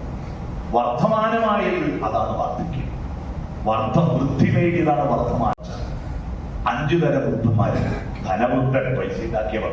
കുലവൃദ്ധൻ, മക്കളും മക്കളെല്ലാം ഒരുപാടുള്ളവർ. വിദ്യാവൃദ്ധൻ, ഒരുപാട് പഠിച്ചവർ. ജ്ഞാനവൃദ്ധൻ, വലിയ സ്കൂൾ വിദ്യാഭ്യാസമൊന്നും ഉണ്ടാവില്ല, പക്ഷെ എല്ലാ കാര്യങ്ങളും സ്വന്തമായി നിരീക്ഷിച്ച് പഠിച്ചിട്ടുണ്ട്. സൗമ്യേന്ദ്രാട്ടൻ അറിയാം, എൻ്റെ അച്ഛൻ്റെ അച്ഛൻ. എൻ്റെ വാക്കുകളുടെ എല്ലാം ഉറവിട അവിടുന്ന്. അദ്ദേഹത്തിന് അറിയാതെ ഞാൻ പലപ്പോഴും പ്രസംഗത്തിൽ എഴുതുന്ന ശ്ലോകങ്ങൾ പലതും അദ്ദേഹം പഠിപ്പിച്ചതാണ്. ഞാൻ SLC പരീക്ഷ എഴുതിയിട്ട് വീട്ടിൽ വന്നപ്പോൾ അച്ഛൻ പറഞ്ഞു, നാളെ രാവിലെ നിനക്കൊരു സമ്മാനമുണ്ട്. ഞാൻ പറഞ്ഞു, റിസൾട്ട് വരാണ്ടെന്ന് സമ്മാനം അച്ഛാ? രാവിലെ 4:30 എണീക്കണം സമ്മാനത്തിന്. ഞാൻ 4:30 എണീറ്റെന്തോ സമ്മാനമാണ്. കടലാസിൽ കുഞ്ഞിട്ട് നീളമുള്ളൊരു സാധനം കയ്യിൽ വെച്ച് ഒന്ന് കഴിക്കുമ്പോൾ അത് റബ്ബർ ടാപ്പിംഗ് കുത്തിയായിരിക്കും. തോട്ടത്ത് കയറിക്കോ, ടാപ്പിംഗ് റിസൾട്ട് വരുമ്പോഴേക്കും എന്നെ ടാപ്പിങ്ങിന്റെ ജോലി പഠിപ്പിച്ചു. ആ തോട്ടത്തിൽ അച്ഛൻ ജോലി ചെയ്യുന്ന ഗ്രീൻലാൻഡ് എസ്റ്റേറ്റിൽ ഒരു തോട്ടം, ഒരു ബ്ലോക്ക് എൻ്റെ പേരിൽ പണിക്കേൽപ്പിക്കുകയും ചെയ്തു. ഞാൻ രാവിലെ അച്ഛൻ പാലെടുത്തു. ഞാൻ രാവിലെ റബ്ബർ ടാപ്പിംഗ് കഴിഞ്ഞിട്ടാണ് നിർമ്മലഗിരി കോളേജിലും ബ്രണ്ണൻ കോളേജിലും MA വരെ പഠിച്ചത് മുതൽ രാവിലെ ഈ ടാപ്പിംഗ് കഴിഞ്ഞിട്ടാണ് പോവുക. 7 മണിയാകുമ്പോൾ തിരിച്ചു വരും.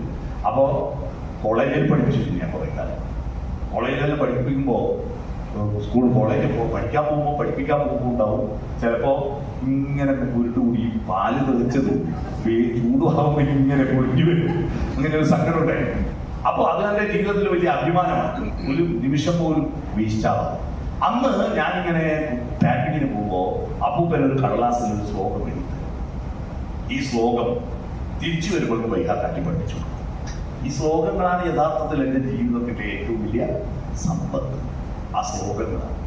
എന്തെല്ലാം ഏത് കാര്യത്തെ പറ്റി പറയുമ്പോഴും ഒരു ശ്ലോകം എനിക്ക് കിട്ടുന്നത് ഈ അപ്പൂപ്പൻ പഠിപ്പിച്ചത് കൊണ്ടാണ്. അദ്ദേഹം സ്കൂളിൽ പോയി പഠിച്ചതൊന്നുമല്ല, സ്വന്തമായി വ്യാഖ്യാനിച്ചു പഠിച്ചതാണ്. അതാണ് ജ്ഞാനവൃദ്ധൻ എന്ന് പറയുന്നത്. 5ാമത്തെ വൃദ്ധം മാത്രമാണ് വയോവൃദ്ധൻ, പ്രായമേറിയവർ അല്ലേ? അപ്പൊ ഈ പ്രായം എന്ന് പറയുന്നത് വെറും കണക്കാണ്. കണക്ക് എന്ന് പറഞ്ഞാൽ പ്രകൃതിയാണ് ഏറ്റവും നല്ല കണക്കുള്ളത്. നമുക്ക് എല്ലാത്തിനും 2 കണ്ണ്, പശുവിനും പട്ടിക്കും പൂച്ചക്കെല്ലാം 2 കണ്ണ്, എല്ലാത്തിനും മൂക്കിന് 2 ദ്വാരം, എല്ലാത്തിനും 2 ചെവി, എല്ലാം കണക്കല്ലേ? അതാ കണക്ക്. ടാലിയാവുക അതാ കണക്ക്. ഈ കണക്കാണല്ല പ്രകൃതിയിൽ കണക്ക്. പക്ഷെ ഈ കണക്ക് തിരിച്ചറിഞ്ഞ ഒരേ ഒരു ജന്തു മനുഷ്യൻ. ഇത് കണക്കാണെന്ന് തിരിച്ചറിഞ്ഞതാണ് നമ്മുടെ മഹത്വം. കണക്ക് പ്രകൃതിയിലുണ്ട്. ആ കണക്കാണെന്ന് തിരിച്ചറിഞ്ഞു. പക്ഷിമൃഗാദികൾക്ക് ഇരുളും വെളിച്ചവും ഉണ്ടായിരുന്നു. ഇരുട്ടിനെയും അവർ കണ്ടു, വെളിച്ചത്തെയും കണ്ടു. പക്ഷെ അവരൊരിക്കലും ഇരുട്ടുള്ളതിനെ രാവ് എന്നും വെളിച്ചമുള്ളതിനെ പകലെന്നും പേര് കൊടുത്തില്ല. അവർക്ക് കലന്തേ ഉണ്ടായിരുന്നു. കലന്തേ എന്ന് പറഞ്ഞാൽ കണക്കാണ്. കലന്തേ എന്നത് ലാറ്റിൻ ഭാഷയിൽ കണക്കാണ്. ആ കലന്തേ എല്ലാ മാസവും പൂർണ്ണചന്ദ്രൻ കഴിഞ്ഞിട്ട് പിറ്റേ ദിവസം, അല്ല കറുത്ത വാവ് കഴിഞ്ഞിട്ട് ചന്ദ്രക്കല കാണുന്ന ദിവസം എന്ന് പറഞ്ഞാൽ മുസ്ലിങ്ങൾ നിലാവ് കാണുന്ന ദിവസം അല്ലേ? ആ നിലാവ് കാണുന്ന ദിവസമാണ് ഈ യവനന്മാര് ഒരു മാസത്തെ കണക്കെടുക്കുക. അങ്ങനെ കണക്കിന്റെ ദിവസമായിരുന്നു എല്ലാ മാസവും ആരംഭം. ആ കണക്കിന്റെ ദിവസം എഴുതുന്ന കലണ്ട എഴുതി വെക്കുന്ന ദിവസമാണ് കലണ്ടർ. അങ്ങനെ ഈ കലണ്ടർ എന്ന വാക്കുണ്ടായിരുന്നു. കാലബോധം ഉണ്ടായപ്പോഴാണ് ഉണ്ടാവുക, നിലനിൽക്കുക, ഇല്ലാതാവുക എന്ന സങ്കല്പം നമുക്കുണ്ടായത്. മനുഷ്യനല്ലാതെ എവിടെ നിന്നോ വന്നു ഞാൻ, എവിടേക്കോ പോണു ഞാൻ എന്ന് അന്വേഷിച്ചിട്ടില്ല. മരണഭയം പക്ഷിമൃഗാദികൾക്കുണ്ടോ? മരിക്കുമ്പേ മരിക്കും, അല്ലാതെ ഞാൻ മരിക്കുമല്ലോ എന്ന് പറഞ്ഞാൽ ഒരു കടുവ ഒരു മാനിനെ ആക്രമിക്കുമ്പോ ഞാൻ മരിച്ചു പോകുമെന്ന് കരുതിയിട്ട് ഭയമുണ്ടാകും. ആ ഭയമാണ് മൃഗങ്ങൾക്ക് അക്രമം, വേദന ഇല്ലാതിരിക്കാൻ മൃഗങ്ങൾക്ക് ഒരു അനുഗ്രഹം പ്രകൃതി കൊടുത്തിട്ടുണ്ട്. ആ അനുഗ്രഹമാണ് അഡ്രിനാലിൻ ദ്രാവകം കോശങ്ങൾ സ്പ്രെഡ് ചെയ്താൽ പിന്നെ ഉണ്ടാവും വേദന അറിയില്ല. ഈ ദ്രാവകം 100 ഡിഗ്രി സെന്റിഗ്രേഡിലും തിളപ്പിച്ചാൽ നശിച്ചുപോകില്ല. അതുകൊണ്ടാണ് ഈ മാംസം കഴിക്കുന്നവർക്ക് പെട്ടെന്ന് ദേഷ്യം വരുന്നതിന്റെ കാരണം ഈ അഡ്രിനാലിൻ ദ്രാവകമാണല്ലോ ദേഷ്യവും സങ്കടവുമായിട്ട് വരുന്നത്. ആ സങ്കടം വന്നാൽ പണ്ടെല്ലാം കണ്ണീരായിട്ട് അതിനെ പുറത്തേക്ക് കളയും. ഇപ്പൊ കരയിൽ വളരെ കുറവില്ല. അതുകൊണ്ട് തന്നെ അറ്റാക്കും കൂടി അല്ലേ? കരച്ചിൽ കുറഞ്ഞത് കൊണ്ട് തന്നെ അറ്റാക്ക് കരയണ്ടേ, മനുഷ്യൻ കരയണ്ടേ. ചില പഞ്ചായത്ത് മെമ്പർമാരുടെ ദേഷ്യം വരും. പ്രധാനപ്പെട്ട ആളുകൾ കരയേണ്ടടുത്ത് കരയണ്ടേ. സ്ത്രീകൾക്ക് അറ്റാക്ക് കുറയാൻ കാരണം എന്താ? പുരുഷന്മാർക്കാണ് കൂടുതൽ അറ്റാക്ക്. കാരണം സ്ത്രീകൾ കരയാനുള്ള ഒരു ചാൻസ് കാണില്ല അല്ലേ? നമ്മുടെ നാട്ടിൽ ഒരു മരണ വീട്ടിൽ ഒരു 5 ട്രിപ്പല്ല കരയുന്ന സ്ത്രീകൾ. മരിച്ച ഉടനെ കരയും. എന്നിട്ട് സമാധാനമായി കട്ടക്കാപ്പിയെ കുറിച്ച് തലേന്നത്തെ സീരിയലിന്റെ കഥയൊക്കെ പറയുമ്പോഴാണ് അന്യത്തി വന്നത്. ഓളെ കാണുമ്പോൾ കരയണ്ടേ കൂടെ? പിന്നെ സഹോദരൻ വന്നവനെ കാണുമ്പോൾ കരഞ്ഞ്, കുളിപ്പിക്കാൻ എടുക്കുമ്പോൾ കരഞ്ഞ്, കുഴിയിലേക്ക് കൊണ്ടുപോകുമ്പോൾ കരഞ്ഞ് 5 ട്രിപ്പ്. പുരുഷന്മാർക്ക് സങ്കടമൊക്കെ വരും. സങ്കടത്തിൽ സ്ത്രീ പുരുഷ വ്യത്യാസമൊന്നുമില്ല. പക്ഷെ സങ്കടം പ്രകടിപ്പിക്കാൻ ഒറ്റ മാർഗ്ഗമുള്ളത് കണ്ണീര് ഒഴുക്കുക. കണ്ണീര് ഒഴുകുമ്പോ ഉള്ളൊരു പ്രശ്നം മൂക്കിനും കണ്ണിനും കൂടി ഒറ്റ ഗേറ്റ് ചെയ്യും. കണ്ണിന്ന് വെള്ളം പുറത്ത് വരുമ്പോൾ മൂക്കിലൂടി വെള്ളം കാണും. അപ്പോ എന്ന ശബ്ദം കേൾക്കുമ്പോ ഇവിടെ പഞ്ചായത്ത് പ്രസിഡന്റിനെ കരയുന്നു. ഡീസന്റ് പോയി പോകുന്നതിന് ആണുങ്ങള് കരച്ചിൽ വന്നാൽ വിഴുങ്ങും, നെഞ്ച് കെട്ടിച്ചത്. അതുകൊണ്ടാണ് ഈ കരയാത്തത് കൊണ്ടാണ് പുരുഷന്മാർക്ക് അറ്റാക്ക് വരുന്നത്. കരയുക എന്ന വാക്ക് കണ്ടുപിടിച്ചത് കരയാനാണ്. പക്ഷിമൃഗാദികൾ കരയുന്നതൊന്നും കരച്ചലല്ല, അവരുടെ പ്രതികരണമാണ്. കാക്ക കരയുന്നത് സങ്കടം കൊണ്ടല്ലോ, അതിന്റെ പ്രതികരണമാണ്. മനുഷ്യൻ കരയുന്നത് അല്ലേ? മനുഷ്യൻ ആകാശമൂന്ന് സിനിമയും കണ്ടിട്ട് എത്ര കരഞ്ഞിരുന്നു അല്ലേ? എത്ര കരഞ്ഞിരുന്നു ആള് കരയും. പൈസ കൊടുത്തിട്ട് അവർ അഭിനയിക്കുന്നതെന്ന് അറിഞ്ഞിട്ടും കരയുന്നത് മനുഷ്യന്റെ ചിരിക്കാനും കരയാനും അറിയുന്നത് മനുഷ്യന്റെ ഏറ്റവും വലിയ നേട്ടമാണ്. അപ്പൊ ഈ മൃഗങ്ങൾക്ക് അപ്പം ആക്രമിക്കപ്പെടുമ്പോൾ മാത്രമേ മരിച്ചു പോകൂ എന്ന പേടി. അല്ലാതെ വെറുതെ ഏതെങ്കിലും ആനയോ പശുവോ കടുവയോ മരണം വരുമൊരു നാൾ ഓർക്കുക മർത്യാനി എന്ന് പാടാറില്ല. തൽക്കാലം ദുനിയാവ് കണ്ണുനീ മയങ്ങാതെ എപ്പോഴും മരണം നിൻ കൂടെയുണ്ട് മറക്കാതെ എന്ന് പാടാറില്ല. മന്നവനാട്ടെ യാചകനാട്ടെ വന്നിടുമോടുവിൽ വഞ്ചിത നടുവിൽ എന്ന് ആശങ്കപ്പെടാറില്ല. മനുഷ്യൻ മാത്രമേ മരിക്കുമെന്ന് ഭയമുള്ളൂ. മനുഷ്യൻ മാത്രമേ ആത്മഹത്യ ചെയ്യാറുള്ളൂ. ഒരു പക്ഷിമൃഗാദികൾ ആത്മഹത്യ ചെയ്യാറ് എന്തുകൊണ്ടാണ്? നമുക്ക് കാലബോധമുള്ളത് കൊണ്ടാണ്. ഈ കാലബോധത്തിൽ നിന്നാണ് ദൈവബോധം ഉണ്ടായത്. ഉണ്ടാവുന്നു, ജീവിക്കുന്നു, മരിക്കുന്നു, സൃഷ്ടി, സ്ഥിതി, സംഹാരം എന്ന ചിന്തകൾ ഉണ്ടായത് കാലബോധമുണ്ടായപ്പോഴാണ്. ആ കാലബോധത്തിൽ നിന്നാണ് നമുക്ക് വർഷങ്ങളും മാസങ്ങളും മണിക്കൂറുകളും ഒക്കെ ഉണ്ടായിരുന്നത്. ഇത് ധനുമാസമാണ്. ആകാശത്തെ നക്ഷത്രങ്ങളെ നോക്കിയിട്ട് ചിത്രം വരയ്ക്കുമായിരുന്നു പണ്ടത്തെ ജ്യോതിഷികൾ. ആ ചിത്രത്തിൽ വില്ലേജ് നിൽക്കുന്ന ഒരാളുടെ ചിത്രം കിട്ടും എന്ന മാസം പറഞ്ഞാൽ നമ്മൾ ബാലരമ, പൂമ്പാറ്റ, ബാലമംഗളത്തിലെല്ലാം കുത്തുകൾ ഇട്ടിട്ട് അതിനെ യോജിപ്പിച്ചാൽ ആരാണ് ഒളിഞ്ഞിരിക്കുന്നതെന്ന് കണ്ടെത്തുമെന്ന് പറയാറ്. അതുപോലെ ആകാശത്തെ നക്ഷത്രങ്ങളെ നോക്കിയിട്ട് വരയ്ക്കുന്ന 12 ചിത്രങ്ങൾ കിട്ടും. അങ്ങനെയാണ് 12 രാശികൾ ഉണ്ടായത്. അങ്ങനെ ഈ 12 മാസങ്ങൾ ഉണ്ടായത്. വില്ലേജ് നിൽക്കുന്ന ഭടന്റെ ചിത്രം കിട്ടിയാൽ ധനുസ്, വില്ല്, ധനുമാസം. ഇത് ധനുമാസമാണ്. അടുത്തത് നർമ്മദാദേവിയുടെ വാഹനം മകരമത്സ്യം. മകരമത്സ്യം എന്ന് പറഞ്ഞാൽ മുഖം മുതലയും മുതൽ മീനുമായിരിക്കുന്ന ഒരു മീനാണ്, മത്സ്യമാണ് മകരമത്സ്യം. അതിന്റെ ചിത്രം കിട്ടിയാൽ മകരമാസം. പാത്രത്തിന്റെ ചിത്രം കിട്ടിയാൽ കുംഭമാസം. പിന്നെ സാധാരണ പരമീന്റെ ചിത്രം കിട്ടിയാൽ മീനമാസം. ആടിന്റെ ചിത്രം കിട്ടിയാൽ മേടമാസം. മേഷം എന്ന് പറഞ്ഞ ആടാണ്.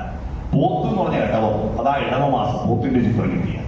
പിന്നെ ഭാര്യയും ഭർത്താവും പരസ്പരം അഭിമുഖരായി നിന്നിട്ട് പ്രേമത്തോടു കൂടി ഇരിക്കുമ്പോ അത് വെറ്റില 100 തേച്ചു നീ തന്നാലും ഈ തിരുവാതിരരാവ് താമ്പൂല പ്രിയയല്ലോ എന്ന മട്ടിൽ പരസ്പരം അഭിമുഖരായിരിക്കുന്ന മിഥുനങ്ങളുടെ ചിത്രം കിട്ടിയാൽ മിഥുനമാസം. ഞണ്ടിന്റെ ചിത്രം കിട്ടിയാൽ കർക്കിടക മാസം. ഞണ്ട് കർക്കിടകം. പിന്നെ സിംഹത്തിന്റെ ചിത്രം കിട്ടിയാൽ സിംഹമാസം, അതാ ചിഹ്നമാസമായി. താടിക്ക് കയ്യും കൊടുത്തിട്ട് പ്രിയമുള്ളൊരാളാരോ വരുവാനുണ്ടെന്നു ഞാൻ വെറുതെ മോഹിക്കാറുണ്ടെന്നും എന്ന് പാടിക്കൊണ്ടിരിക്കുന്ന ഒരു കന്യകയുടെ ചിത്രം കിട്ടിയാൽ കന്നിമാസം. ത്രാസിന്റെ ചിത്രം കിട്ടിയ, തുലാസിന്റെ ചിത്രം കിട്ടിയാൽ തുലാമാസം. തെളിവിന്റെ ചിത്രം കിട്ടിയാൽ വൃശ്ചികമാസം. വൃശ്ചികമാസം. പിന്നെ ഉൾബുദ്ധാരം. ഇങ്ങനെ കാലത്തെ മുറിച്ചു, വർഷങ്ങളും മാസങ്ങളും സമയത്തെ മുറിച്ചു. ആദ്യമുണ്ടാക്കിയ സമയം യാമമായി. യാമം. ആ യാമം അറിയിക്കാൻ അന്ന് ക്ലോക്കും വാച്ചൊന്നുമില്ല. യാമം അറിയിക്കാൻ വേണ്ടിയിട്ട് ഓരോ നാട്ടിലും രാജാക്കന്മാര് ശംഖ് വിളിക്കാൻ ആളുകളെ കണ്ടിട്ട് സമയം നിശ്ചയിച്ചിട്ട് ശംഖ് വിളിക്കും. ഒരു പാട്ടില്ലേ മലയാള സിനിമയിൽ, യാമശംഖുലിവാനിലുണർന്നോ സോമശേഖര ബിംബമുയർന്നോ എന്നൊരു പാട്ട് കേട്ടു. അതാണ്. അപ്പോ യാമം, പിന്നെ നാഴിക, വിനാഴിക, പിന്നെ മണിക്കൂർ, മിനിറ്റ്, സെക്കൻഡ്. ഈ കാലത്തെ മുറിച്ചപ്പോഴാണ് എണ്ണി കുറയുന്നത് ആയുസ്സും മണ്ടി കരയേറുന്ന മോഹവും. ആയുസ് കുറഞ്ഞു പോകുന്നല്ലോ, മരണത്തിലേക്കാണല്ലോ നമ്മൾ അടുക്കുന്നത് എന്ന ആശങ്കയുണ്ടായിരുന്നു. ഈ കാലബോധത്തെ ഒന്ന് മാറ്റിവെച്ച് നോക്കൂ. നമ്മുടെ ജീവിതം മരണം വരെ പുഷ്പിച്ച് വികസിക്കേണ്ടതാണ്. മരണം വരെ പുഷ്പിച്ച് വികസിക്കണം, അല്ലാതെ ഡിമെൻഷൻ ഇല്ല. ഒരു പുഴയുടെ ദൗത്യം കടലിൽ ചേരലാണ്. ഇവിടെ സെമിനാരി വില്ലേന്റെ മേലെ അതിന്റെ പോകുമ്പോൾ മയിലിനെ കാണാം. വയനാട്ടിലേക്ക് പോകും, മയിലിനെ കാണാം. 28 മൈല്, 29 മൈല്, 32 മൈല് അല്ലേ? ആ മയിലെല്ലാം കടന്നിട്ട് 32 മിനിറ്റ് പിന്നെ ചന്ദനത്തോട് ഇപ്പുറത്ത് അങ്ങോട്ട് ചെരിവ. ആ കുന്നിന്റെ ചെരുവിൽ മൊന്തായത്തിൽ ഒരു മഴത്തുള്ളി ഒഴുകി വന്നാൽ അത് സെമിനാരിയില്ല 27 മൈലുള്ള വെള്ളച്ചാട്ടത്തിലൂടെ വന്നിട്ട് വെള്ളറ കോളനി വഴി വന്ന് ജിമ്മി ജോർജിന്റെ വീട്ടിന്റെ മുമ്പിലൂടെ ഈ തുണ്ടി പാലത്തിന്റെ അടിയിലൂടെ നേരെ പേരാവൂര് റെസ്റ്റ് ഹൗസിന്റെ ഇപ്പുറത്തെ പാലത്തിന്റെ അടിയിലൂടെ നേരെ ബാവലി പുഴയിൽ ചേർന്നിട്ട് അത് അടക്കാത്തോടായി ഓടന്തോടായി എന്നിട്ട് നേരെ പാലപ്പുഴയായിട്ട് ഇരിട്ടി പായക്കടവിൽ വെച്ച് കൂട്ടുപുഴയായി ചേരും. എന്നിട്ട് ഇരിട്ടി പാലത്തിന്റെ അടിയിലൂടെ ഇടക്കാനത്തിന്റെയും പടിയൂരിന്റെയും മധ്യത്തിലൂടെ അത് വെളിയമ്പ്ര പഴശ്ശിഡാമും കടന്നിട്ട് പെരുമണ്ണ് മണ്ണൂർ പാലവും കടന്ന് ഇരിക്കൂർ ടൗൺ ചുറ്റി മാമാന തമ്പലത്തിന്റെയും നിലാമുറ്റം പള്ളിയുടെയും പറയിലൂടെ അത് ഒഴുകി ചേടിച്ചേരി കടവും കടന്ന് പിന്നീട് മുനമ്പം കടവിൽ വെച്ച് ശ്രീകണ്ഠപുരം വഴിയായിട്ട് ചേരും. പിന്നീട് നണിച്ചേരി കടവ്, മയ്യിലേക്ക് കിടക്കുന്ന നണിച്ചേരി കടവും കിടന്ന് അതിൻ്റെ അപ്പുറത്ത് മുല്ലക്കൊടി പാലവും കിടന്നിട്ട് പഷ്ടിക്കടവിന്റെ അടിയിലൂടെ കാട്ടാപ്പള്ളി വഴി ഒഴുകിയിട്ട് വളവട്ടണം പാലത്തിനടിയിലൂടെ മാട്ടൂലിന്റെയും അഴീക്കൽപ്പുഴയുടെയും മത്തിൽ വെച്ച് കടലിച്ചു. ഇവിടുന്ന് പുറപ്പെട്ട ആ മഴത്തുള്ളി വീഴുമ്പോ ഒരു ചെറിയ കാറ്റ് കൊണ്ട് ഇപ്പുറത്ത് വീഴുന്ന മഴത്തുള്ളി അപ്പുറത്താണ് വീണെങ്കിലോ അതൊഴുകിയിട്ട് ചന്ദനത്തോടാവും, എന്നിട്ട് ആലാറ്റിൽ തലപ്പുഴയാവും, തലപ്പുഴയായിട്ട് പിന്നെ മഞ്ഞപ്പടുങ്കൻ മലയിലൂടെ മാനന്തവാടിപ്പുഴയിലൂടെ വള്ളിയൂർക്കാവിന്റെ മുന്നിലൂടെ അത് കുറുവാദ്വീപിൽ വെച്ച് പനമരപ്പുഴയിൽ ചെയ്യും. പിന്നീട് അതിന്റെ പേര് കബനി നദി എന്നാണ്. കബനി നദി മാവിലാങ്കോട് പഴശ്ശിരാജ വെടിയേറ്റ് വീണ മാവിലാങ്കോട്, അത് കഴിഞ്ഞാൽ പിന്നെ വർഗീസിന് വെടിയേറ്റ് മരിച്ച സ്ഥലം, അതുകൂടി ഒഴുകിയിട്ട് നേരെ കർണാടകത്തിലെത്തിയിട്ട് കണ്ണമ്പാടി അണക്കെട്ട് കടന്നിട്ട് നേരെ കാവേരിയിൽ ചെന്ന് പതിച്ചിട്ട് ആ കാവേരി തമിഴ്നാട്ടിലൂടെ ഒഴുകി ആന്ധ്രയ്ക്ക് ഇപ്പുറത്ത് കാവേരി പട്ടണം എന്ന സ്ഥലത്ത് വെച്ച് ഇവിടെ ചെയ്തു ബംഗാൾ ഉൾക്കടലിൽ ചെയ്തു. നമ്മുടെ ജീവിതം ഈ ഒരു മഴത്തുള്ളിയാണ്. ഇതാണ് ശബരിമലയിൽ എഴുതി വെച്ചിരിക്കുന്ന തത്വമസി. ശബരിമലയിൽ എഴുതി വെച്ച തത്വമസി എന്താണ്? ചാന്ദാഗ്യോപനിഷത്തിൽ ഉദ്ദാലകാരിണി തന്റെ പുത്രനായ ശ്വേതകേതുവിന്റെ ചോദ്യത്തിന് ഉത്തരം പറഞ്ഞതാണ്. ശ്വേതകേതു ചോദിച്ചതാ, ഞാൻ എവിടുന്നാ വന്നേ, ഞാൻ ഇങ്ങോട്ടാ പോകുന്നേ. അതാ ഞാൻ നേരത്തെ പാടിയ നാടകഗാനത്തിന്റെ വരി. ഞാൻ ആരാണ്? ഈ ചോദ്യത്തിന് ഉദ്ദാലകാരിണി പറഞ്ഞത്, പല പർവ്വതങ്ങളിൽ പെയ്ത മഴത്തുള്ളി ഒഴുകി കടലിലെത്തിയാൽ ആ കടലിലെ ഒരു തുള്ളി വെള്ളത്തിന് പറയാൻ കഴിയുമോ താൻ ഏത് പർവ്വതത്തിൽ പെയ്ത മഴത്തുള്ളിയാണെന്ന്? ഹേ ശ്വേതകേതോ തത്വമസി. ആ മഴത്തുള്ളി നീയാകുന്നു. ആ മഴത്തുള്ളി നീയാകുന്നു. നമ്മുടെ ജീവിതം യാദൃച്ഛിക സംഭവങ്ങളിൽ രൂപപ്പെട്ടതല്ലേ? കൈതേരിയിലൊരു സ്വാതന്ത്ര്യ സമര സേനാനി മരിച്ചു. അദ്ദേഹത്തിന് റീത്ത് വെക്കാൻ പോവാൻ ഞങ്ങളുടെ പാർട്ടിയുടെ പേരിൽ സെക്രട്ടറിക്കൊന്നും നേരമില്ല. അതുകൊണ്ട് എന്നോട് പറഞ്ഞു റീത്ത് വെക്കാൻ പോവാൻ. ഞാൻ റീത്ത് വെക്കാൻ പോയി. റീത്ത് വെക്കാൻ പോയപ്പോൾ എൻ്റെ നാട്ടിൽ നിന്ന് തേങ്ങ പറിക്കുന്ന പാലാട്ടൻ്റെ മോളെയാണ് കല്യാണം കഴിച്ചു. പാലാട്ടൻ്റെ മോൻ പറഞ്ഞ് നമുക്ക് വീട്ടിൽ പോയി ചൂട് കൊണ്ടുപോകുക. അവിടെ പോയി ചൂടുന്ന പോയപ്പോൾ എൻ്റെ മച്ചൊരു പെണ്ണു വേണം. അപ്പോൾ ഇവിടെ പെണ്ണെടുക്കുന്നു. അങ്ങനെ മച്ചുനെ കൂട്ടിയിട്ട് ഞാൻ ആ പെണ്ണ് കാണിക്കാൻ കൊണ്ടുപോയി. അതാണ് മച്ചുനെ മോനാട്ടൻ്റെ ഭാര്യ പ്രീത. ഞാൻ പ്രീതച്ചോട് പറയാറുണ്ട്, അന്ന് ആ സ്വാതന്ത്ര്യ സമര സേനാനി മരിച്ചില്ലെങ്കിൽ ഞാൻ റീത്ത് വെക്കാൻ വന്നിട്ടില്ലെങ്കിൽ മോനാട്ടൻ്റെ ഭാര്യ വേറെയായിരുന്നു. യാദൃച്ഛിക സംഭവങ്ങളാണ് നമ്മുടെ ജീവിതത്തിൽ രൂപപ്പെടുന്നത്. എത്ര കിട്ടിയാലും അതില്ലല്ലോ എന്ന് പറഞ്ഞ് ദുഃഖിക്കുന്ന വീട്ടുകളായിരുന്നത്. എന്തൊക്കെ ഉണ്ടായാലും ദുഃഖിക്കുക. നമുക്ക് ഈ ലഭ്യമായതിനെ സുന്ദരമാക്കണം. അച്ഛനും അമ്മയും നമ്മൾ സെലക്ട് ചെയ്ത് കാണണം. സെലക്ട് ചെയ്തല്ലോ, ജനിച്ചതിന് ശേഷം ഇത് അച്ഛൻ ഇത് അമ്മ അല്ലേ എന്ന് പറയുന്നു. ചില അമ്മമാരെയൊക്കെ കാണുമ്പോൾ അത്ഭുതം തോന്നില്ലേ അല്ലേ? സൗമ്യേന്ദ്രനാഥന്റെ അമ്മയുണ്ട്, ലീലാവതിയാണ്. 97 വയസ്സായില്ല, 97 വയസ്സായി. ഓർമ്മയില്ലാത്ത ഒരു കാര്യം നാട്ടിൽ. തൊടിക്കളം ഗ്രാമത്തിൽ എന്ത് സംഭവം നടന്നത് ആദ്യം അറിയും. ഓരറിയാത്ത ഒരു സംഭവം ഇപ്പോഴും എനർജറ്റിക്ക. കഴിഞ്ഞ ദിവസം ഒരു കല്യാണ വീട്ടിൽ വന്നു. എത്ര ഉഷാറാണ്. അങ്ങനെ പല രക്ഷിതാക്കൾ, നമ്മൾ മോഹൻലാലിന്റെ മമ്മൂട്ടിന്റെ മക്കളായില്ലല്ലോ എന്ന് സങ്കടപ്പെട്ടിട്ട് കാര്യമില്ല. നമുക്ക് ലഭ്യമായതിനെ സുന്ദരമാക്കുക. ഈ ജീവിതം ഒരു പുഴയാണ്. പുഴയ്ക്ക് പറയുന്ന മറ്റൊരു പേര് കല്ലോലിനി. കല്ലോലിനിയെ കുറിച്ചിട്ട് കഴിഞ്ഞ വർഷം അന്തരിച്ച ജയേന്ദ്രൻ പാടിയ ഒരു മനോഹരമായ പാട്ടുണ്ട്. ആ പാട്ട് നമ്മുടെ ജീവിതത്തിന്റെ ഫിലോസഫി ആക്കണമെന്നാണ് എനിക്ക് നിങ്ങളോട് അഭ്യർത്ഥിക്കാനുള്ളത്. ആ പാട്ടിൽ പറയുന്നത്, കല്ലോലിനി വനകല്ലോലിനി നിന്തീരത്തു വിടരും ദുഃഖ പുഷ്പങ്ങളെ താരാട്ടുപാടിയുറക്കൂ. കടലിൽ ചേരലല്ല പുഴയുടെ ദൗത്യം.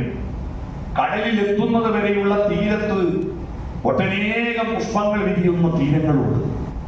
ആ തീരങ്ങളെ താരാട്ടുപാടി ഉറക്കുക എന്ന ദൗത്യം. നമ്മൾ ഈ കനാലിലൂടെ മാത്രം യാത്ര ചെയ്യുന്നതല്ല. പുഴയും കനാലും തമ്മിൽ വ്യത്യാസം. കനാലിന് പുഴയ്ക്ക് സ്വന്തമായി തീരുമാനമില്ല. ആ കനാൽ ഉണ്ടാക്കിയ മനുഷ്യൻ വെള്ളം തുറന്നു വിട്ടാൽ അതിലെ അങ്ങ് പോവുക, ലക്ഷ്യസ്ഥാനത്തെത്തുക. എന്നാൽ മനുഷ്യ ജീവിതം ഒരു കനാലല്ല, ഒരു പുഴയാണ്. അത് നിമ്നകയാണ്. താഴ്വാരങ്ങളെ അന്വേഷിച്ച് യാത്ര ചെയ്യുന്നവരാണ്. പുതിയ പുതിയ തീരങ്ങൾ തേടി അവിടെ നിന്ന് തിരിഞ്ഞു മറിഞ്ഞ് കളിച്ച് നടക്കണം. നമ്മളൊരു പുഴയാവണം. നമ്മൾ ചലിച്ചു കൊണ്ടിരിക്കണം. അഴുക്ക് വെള്ളത്തിൽ ഒഴുക്ക് വെള്ളത്തിൽ അഴുക്കില്ല, കേട്ടിട്ടില്ല?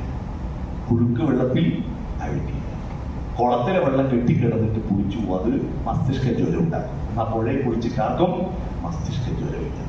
അനങ്ങാതിരിക്കുകയല്ല നമ്മുടെ കുറ്റം. നമ്മുടെ കുട്ടികളെല്ലാം എന്താ സങ്കല്പം? നന്നായി പഠിക്കുന്നില്ല, എന്തൊരു മാർക്ക് അവർക്കില്ലേ! അത്ഭുതമാണ്, അത്ഭുതമാണ്. എൻ്റെ മോൻ എന്നോട് അച്ഛൻ്റെ SSLC ബുക്ക് കാണിച്ചു ചോദിച്ചു. ഞാൻ കാണിച്ചു 410 മാർക്ക്, 600-ൽ 410 മാർക്ക്. എന്താ A+ ഇല്ല, A ഇല്ല, B+ ഇല്ലേ? വെറും B അല്ലേ ഫസ്റ്റ് ക്ലാസ്? 60% എന്ന് പറഞ്ഞാൽ ഇന്നത്തെ കുട്ടികൾക്ക് വെറും B ആണ്. അന്ന് എൻ്റെ വേച്ച് പഠിച്ച പുഷ്പ നമ്മുടെ ഇയാളെ ഗംഗമാഷ പങ്കെടുത്തു. ഇവിടെ കോളേജ് തൊണ്ടിയിൽ കോളേജ് നടത്തിയ ഗംഗമാഷ പള്ളിപ്പാലുള്ള പുഷ്പ അവളായിരുന്നു ടോപ്പ് മാർക്ക്. എന്തായിരുന്നു ഗമ അല്ലേ? ടോപ്പ് മാർക്ക്, ഡിസ്റ്റിങ്ഷൻ ഉണ്ട്. ഇന്ന് ഡിസ്റ്റിങ്ഷൻ എന്ന് പറഞ്ഞാൽ എന്താ? A+ ഇല്ല, വെറും A അന്നത്തെ ഡിസ്റ്റിങ്ഷൻ. എന്തൊരു മാർക്കാണ് നമ്മുടെ മക്കൾക്ക്! എന്തിനാ ഇങ്ങനെ പഠിക്കുന്ന? എൻട്രൻസ് എഴുതാൻ അല്ലേ? എൻട്രൻസ് എഴുതിയിട്ട് എൻട്രൻസ് കോച്ചിങ്ങിന് ബ്രില്യൻസ് ചേരണം. ഞാൻ അത്ഭുതപ്പെട്ടു പോയി കഴിഞ്ഞ ദിവസം. ബ്രില്യൻസിന്റെ മുതലാളി കഴിഞ്ഞ ദിവസം എന്നെ വിളിച്ചു. ബ്രില്യൻസിന്റെ മുതലാളി എന്തിനാന്ന് പറയും? ആടെ മാഷന്മാർക്ക് ഭയങ്കര സ്ട്രെസ്. അപ്പൊ സ്ട്രെസ് മാനേജ്മെന്റ് ക്ലാസ് കുറച്ച് ചിരിപ്പിച്ച് കളി വിടണം. അതാണ് അടുത്ത ആഴ്ച ഞാൻ പോകുന്നത്. അവർക്ക് ക്ലാസ് കൊടുക്കാൻ, അല്ലെങ്കിൽ ബ്രില്യൻസിലെ മാഷന്മാർക്ക് ക്ലാസ് കൊടുക്കാൻ. അവിടെ ചേർന്നിട്ട് റാങ്ക് ലിസ്റ്റ് വരണം. എന്നിട്ടോ നല്ല ജോലി, പ്ലേസ്മെന്റ് കിട്ടി, ജോലി കിട്ടിയിട്ടോ കൊട്ടാരം പോലത്തെ വീട്, ശമ്പളം വാങ്ങിയിട്ട് കൊട്ടാരം പോലത്തെ വീടെടുക്കണം. വീടെടുത്തിട്ട് ആന മതിൽ കിട്ടും ചുറ്റുവട്ടം. ചില വീട്ടിൽ ഈ ആറള ഫാമിൽ ആന കടക്കാതിരിക്കാൻ കിട്ടുന്ന മതിലിനേക്കാൾ വലിയ മതിലാണ് അല്ലേ? ഫിൻലാൻഡാണ് ലോകത്ത് ഏറ്റവും സന്തോഷമുള്ള ഹാപ്പിനെസ് ഉള്ള രാജ്യം ഫിൻലാൻഡാണ്. ആ ഫിൻലാൻഡുകാർ കഴിഞ്ഞ ദിവസം ടൂറിസ്റ്റുകൾ കേരളത്തിൽ വന്നു. അപ്പൊ ഇവര് സന്തോഷക്കാരല്ലെന്ന് ചോദിച്ചിട്ട് പത്രക്കാർ വരെ വളർത്തും. നിങ്ങളുടെ സന്തോഷത്തിന്റെ ഉറവിടം എന്താണെന്ന് അന്വേഷിച്ചപ്പോ അവര് പത്രക്കാരോട് ഇങ്ങോട്ടൊരു ചോദ്യം ചോദിച്ചു. അതൊക്കെ ഞങ്ങൾ പറയാം, ഭീകരവാദികൾ ഉണ്ടോ എന്ന് ചോദിച്ചു. അപ്പൊ ഇവർ പറഞ്ഞു കേരളത്തിൽ ഒരു കലാപമില്ല, തീവ്രവാദിയില്ല, ഭീകരവാദിയില്ല, പിന്നെ എന്തിനാ മനുഷ്യന്മാരെ നിങ്ങൾ ഇത്ര വലിയ മതിൽ കെട്ടുന്നത്? ഇത്രയും വലിയ തീവ്രവാദികളുള്ള നാട്ടിലെ മതിൽ കെട്ടുമെന്നാണ് അവരുടെ സങ്കല്പം. വലിയ മതിലാണ്. എന്നിട്ട് പോയിട്ട് തുറന്നു കൊടുക്കാൻ മടിയാ, ഇരുന്നടക്കെ നനങ്ങില്ല അല്ലേ? അതുകൊണ്ട് റിമോട്ടിന്റെ ഗേറ്റ് അല്ല, ഗേറ്റ് പിടിക്കും. എന്നിട്ട് അതിലൊരുപാട് ചെടി വാങ്ങി. അരി കാണാൻ നാട്ടുകാരെ കാണാൻ കൊള്ളില്ലല്ലോ മതിൽ കെട്ടി. വീട്ടുകാർ കാണോ? വാതിൽ നോക്കൂല. ഒരൊറ്റ വീടിന് വാതിൽ നോക്കൂല, എല്ലാ വീടിന്റെ വാതിൽ അടച്ചിട്ട്. എന്നിട്ട് മനുഷ്യന് വിശ്വാസമില്ലാത്തതുകൊണ്ട് ഒരു പട്ടിയെ വാങ്ങി പോയിട്ടു. എന്നിട്ട് രാത്രി ഒരു 9:30 ആവുമ്പോൾ ഗേറ്റ് തുറക്കും. എന്നിട്ട് ഈ പട്ടിയെ വിസർജിക്കാൻ കൊണ്ടുപോകുമ്പോൾ മാത്രം ഗേറ്റ് തുറക്കുന്ന കുറെ കഴുതകൾ. ഇതല്ല മനുഷ്യജീവിതം. മനുഷ്യജീവിതം ഇതല്ല. കഴിഞ്ഞ ദിവസം കോങ്ങാറ്റ എൻ്റെ സുഹൃത്ത് പ്രേമന്റെ അച്ഛൻ വെച്ചിട്ട് ഞാനവിടെ പോയപ്പോൾ വണ്ടി വെക്കാൻ സ്ഥലമില്ല, കനാലിന്റെ സൈഡിൽ. അപ്പോൾ ഒരു വീടിന്റെ ഗേറ്റിൽ കുറച്ച് സ്പേസ് ഉണ്ട്.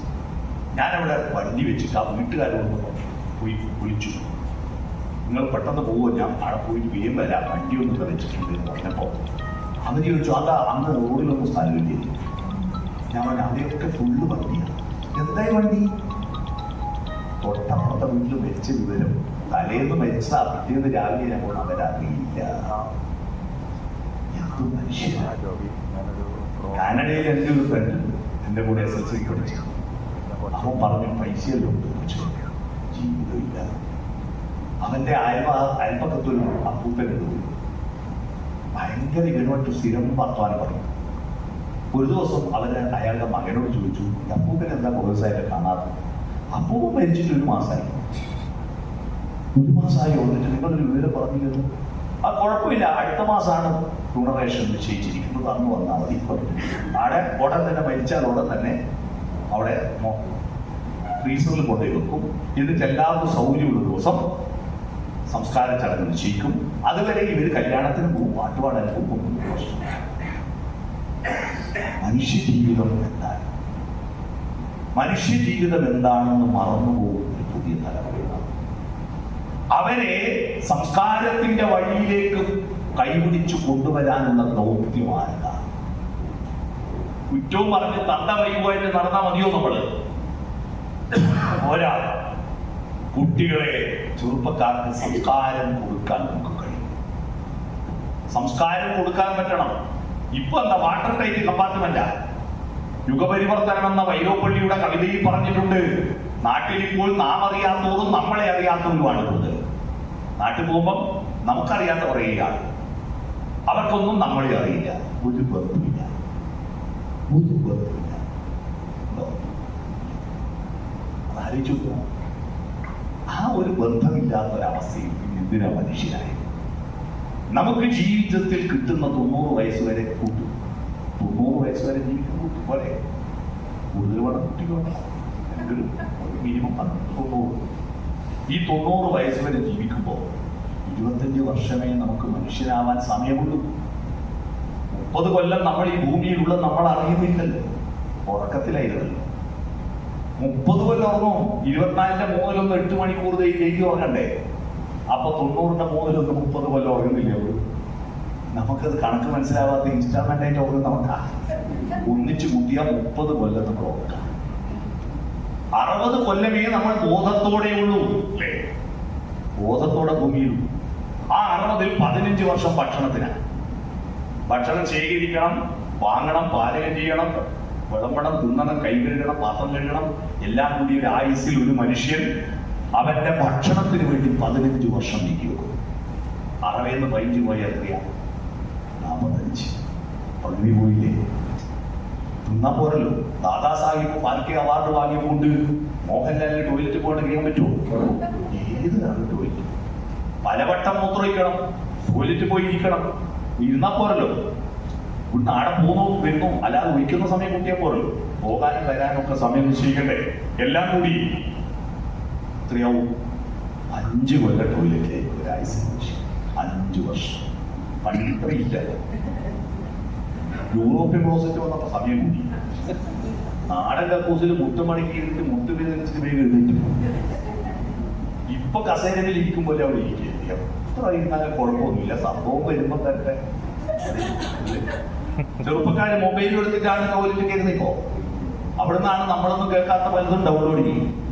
മേലെ ഡൗൺലോഡ് ചെയ്യും, താഴെ ഡൗൺലോഡ് ചെയ്യും. രണ്ടും നടക്കുമല്ലോ, അല്ലേ? അതാണ് ഈ 40ൽ 10 വർഷം നമ്മൾ വെറുതെ കിടക്കും. ഉറങ്ങാൻ കിടക്കുന്നതല്ല, വെറുതെ കിടക്കും. നിങ്ങൾ ആലോചിച്ച് നോക്കും, ജനിച്ചിട്ട് ആദ്യത്തെ 2 കൊല്ലം കിടപ്പന്നെയായിരുന്നു. ഒരു 70 കഴിഞ്ഞ് സമയവും കിടപ്പാണ്. ഇനി ആരോഗ്യമുള്ള കാലത്തോ സമയം കിട്ടുമ്പോഴെല്ലാം കിടക്കില്ലേ? പനി വന്നാലും കിടക്കും, അസുഖം വന്നാലും കിടക്കും. അങ്ങനെ 10 കൊല്ലം കിടന്നു പോയി. ഇനി 30 ബാക്കി. ആ 30ൽ നമുക്ക് കുളിക്കണ്ടേ, പല്ല് തേക്കണ്ടേ, പൗഡർ ഇടണ്ടേ, പൊട്ട് തൊടണ്ടേ, ഷേവ് ചെയ്യണ്ടേ, ഈശ കട്ടിയണ്ടേ, പുരികം പൊരിക്കണ്ടേ, മരിച്ചുണ്ടാക്കണ്ടേ? എല്ലാം കൂടി നമ്മളെ മേക്കപ്പ് ചെയ്യാൻ 5 വർഷം ഉപയോഗിക്കും. ഇനി ഇത്ര ബാക്കി? 25 വർഷം ബാക്കി. ആ 25 വർഷമെങ്കിലും മനുഷ്യനാവണം. വേണ്ടേ? അതുകൊണ്ട് നമുക്ക് കഴിഞ്ഞു പോയല്ല, പോട്ടെ. ഇനിയുള്ള ദിവസങ്ങൾ ഓരോ ദിവസവും, അല്ലേ, ഓർമ്മകൾ തൻ താമരമലരുകൾ ഓരോന്നായി വിടരും. ഓർമ്മകൾ വിടർന്ന് ഓരോ നിമിഷവും പുഷ്പിച്ചു വരുന്ന ജനത്തിൽ രസകരമായി ജീവിക്കും. രസകരം. കാരണം മരിച്ചു കഴിഞ്ഞിട്ട് അടുത്ത ജനം കൊണ്ടൊന്നും ഓർമ്മില്ല. അതിനകത്ത് ഫുൾ 100% ഉറപ്പ് വരാൻ പറ്റിയ ആരും കൊണ്ടുപോകുക ഉണ്ടാവുകയും ഉണ്ടെങ്കിൽ നല്ല ഒരാൾ പോയിട്ടൊരു വിവരം പറഞ്ഞിട്ടാണ് ഇവിടുന്ന് പറഞ്ഞല്ല, അവിടെ എത്തിയിട്ട് ഒരു മെസ്സേജ് ഒരു വാട്സപ്പിൽ ഉണ്ടായി, ഇവിടെ ഇങ്ങനെയല്ല എന്ന് പറഞ്ഞിട്ട് മെസ്സേജ് ആരും തന്നിട്ടില്ല. ഇവിടെ ഉള്ളവർ തന്ന മെസ്സേജ്. അതുകൊണ്ട് നമുക്ക് ലഭിച്ചിരിക്കുന്ന ഈ ജീവിതം ആസ്വദിച്ചിടണമോരോ വരിയും ആനന്ദ സന്ദേശ രസമധുരം. കാരണം ഇന്നോ നാളെയോ വിളക്കു കേടും, പിന്നെയോ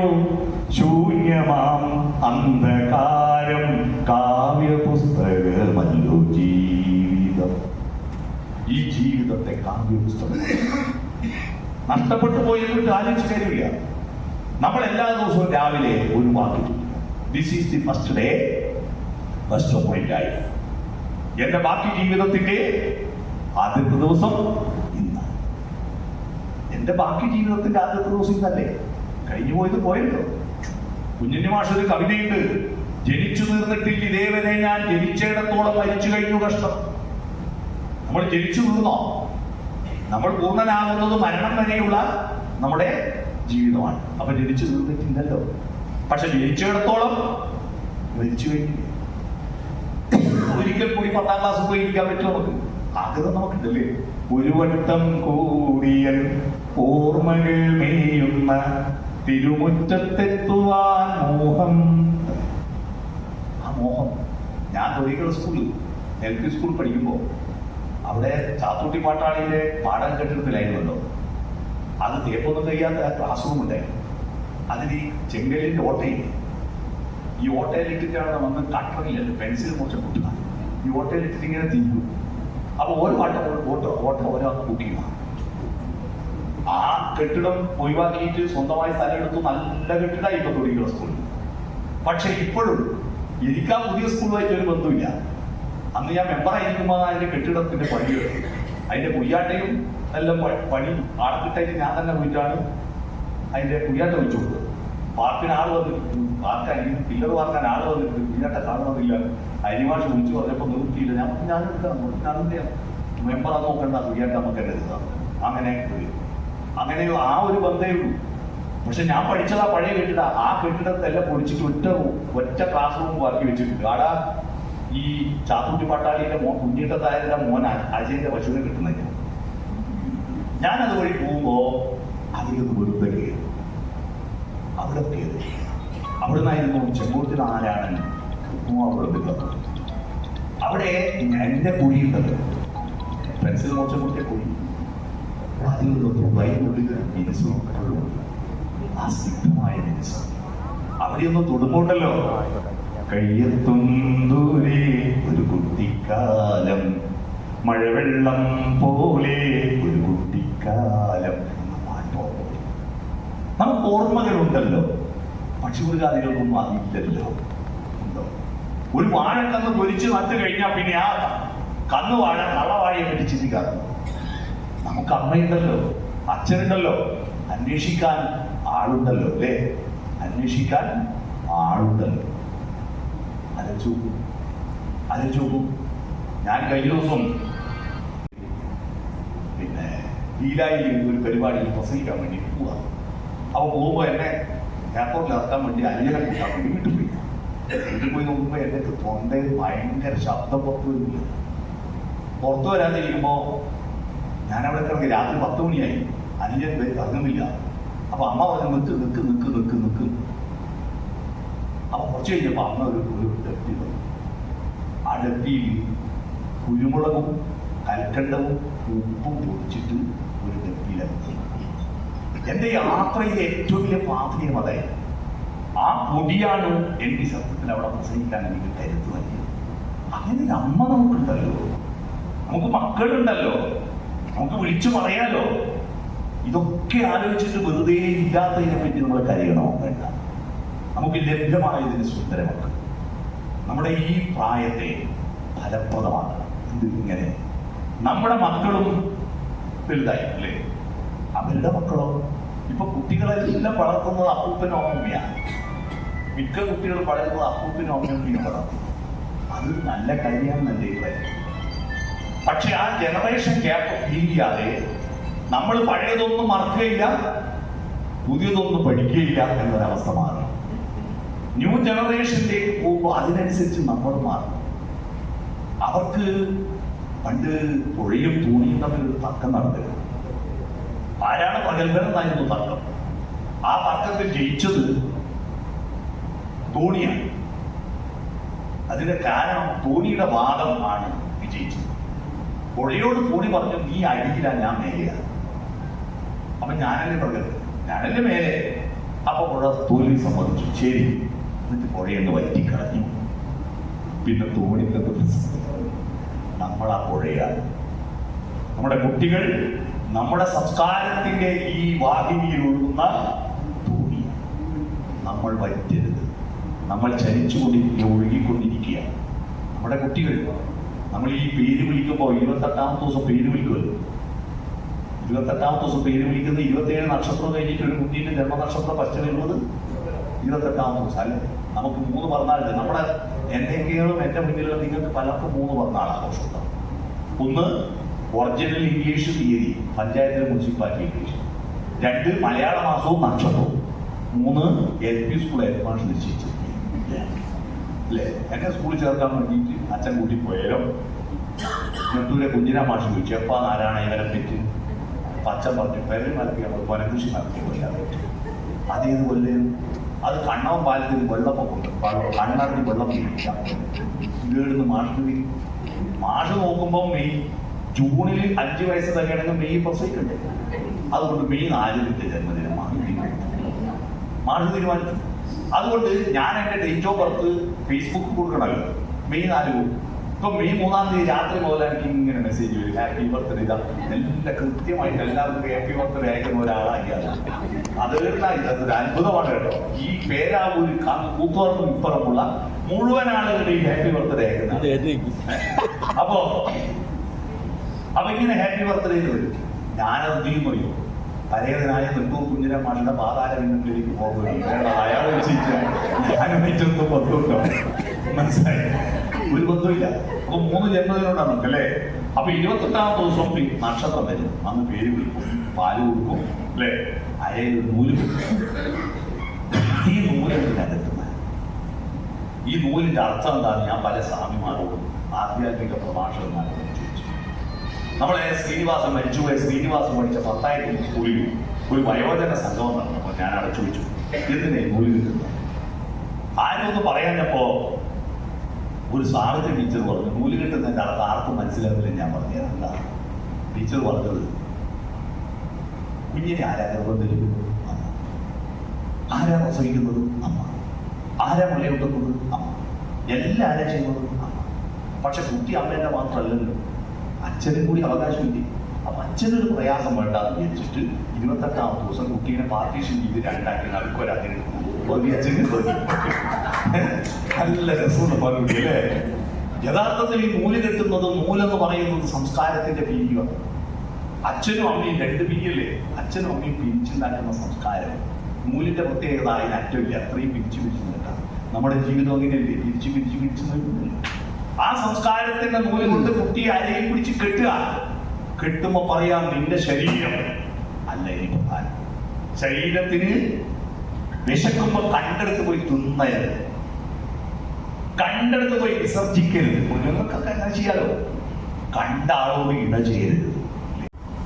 പക്ഷെ ഇപ്പൊ അടുത്ത കാലത്ത് നമ്മുടെ കുട്ടികൾക്ക് നല്ല ഭക്ഷണവും നല്ല വസ്ത്രവും കൊടുക്കുന്നുണ്ട്, പക്ഷെ നല്ല സംസ്കാരം കൊടുക്കുന്നില്ല. ഹൃദയം തുറന്ന സംവാദങ്ങൾ ഉണ്ടാവും. അതുകൊണ്ട് എനിക്ക് നിങ്ങളുടെ വാർദ്ധക്യം, ഇനിയുള്ള വാർദ്ധക്യത്തിലേക്ക് പോവുകയാണ്, വൃദ്ധനായിട്ടുള്ള ഇനിയുള്ള കാലം രസകരമാക്കാൻ ഒരു ടിപ്പ് പറഞ്ഞു ഞാൻ. എന്താ? നമ്മുടെ കമ്മ്യൂണിക്കേഷൻ ആണല്ലോ നമ്മളെ ആളുകൾ അറിയുന്നത്. കമ്മ്യൂണിക്കേറ്റ് ചെയ്യാൻ നമുക്ക് ഒരുപാട് മാർഗങ്ങളുണ്ട്. ഒരു ചിരി മുണ്ടാതെ കമ്മ്യൂണിക്കേറ്റ് ചെയ്യുന്നതിൽ കേരളത്തിലെ സ്ത്രീകൾ ഏറ്റവും നല്ല സമരായുധം മൗനമാണ്. അറിയാം, മൗനമാണ്. ഭർത്താവിനോടൊന്ന് ദേഷ്യമുണ്ട്, ഭർത്താവ് ചേർന്നാൽ ഒന്നും വീട്ടുന്നതിന്റെ ഭയങ്കര ഒരു വേവാത്ത ചേന കണ്ടെന്ന പോലെ അസ്വസ്ഥതയായി. എന്തെങ്കിലും പറഞ്ഞിട്ട് സമാധാനമായി. ഇതൊന്നും മിണ്ടാണ്ട് ഇങ്ങനെ മസിൽ പിടിച്ചിരുന്ന ആകെ അസ്വസ്ഥത. അതൊരു സമരമാക്കുക. പണ്ട് 80-ന് മുമ്പ് വിവാഹത്തിന് പെണ്ണു കാണാൻ വന്നാൽ ആ പയ്യന് ഇഷ്ടപ്പെട്ടോ എന്ന് ചോദിച്ചാൽ എനിക്ക് ഇഷ്ടമായ അച്ഛാന്ന് പറയും. പെൺകുട്ടികൾ മൗനത്തിലൂടെ ആയിരുന്നില്ലേ മറുപടി? കാക്ക ചേക്കേറും കിളിമരത്തണയിൽ കാതരമിഴികളോടെ മനസ്സിനുള്ളിൽ ഒളിച്ചു പിടിക്കും സ്വപ്നരത്നഖനി പോലെ തനിച്ചു വരും താരുണ്യമേ എനിക്കുള്ള മറുപടിയാണോ നിന്റെ മൗനം? നിന്റെ മൗനം സന്ധ്യമയും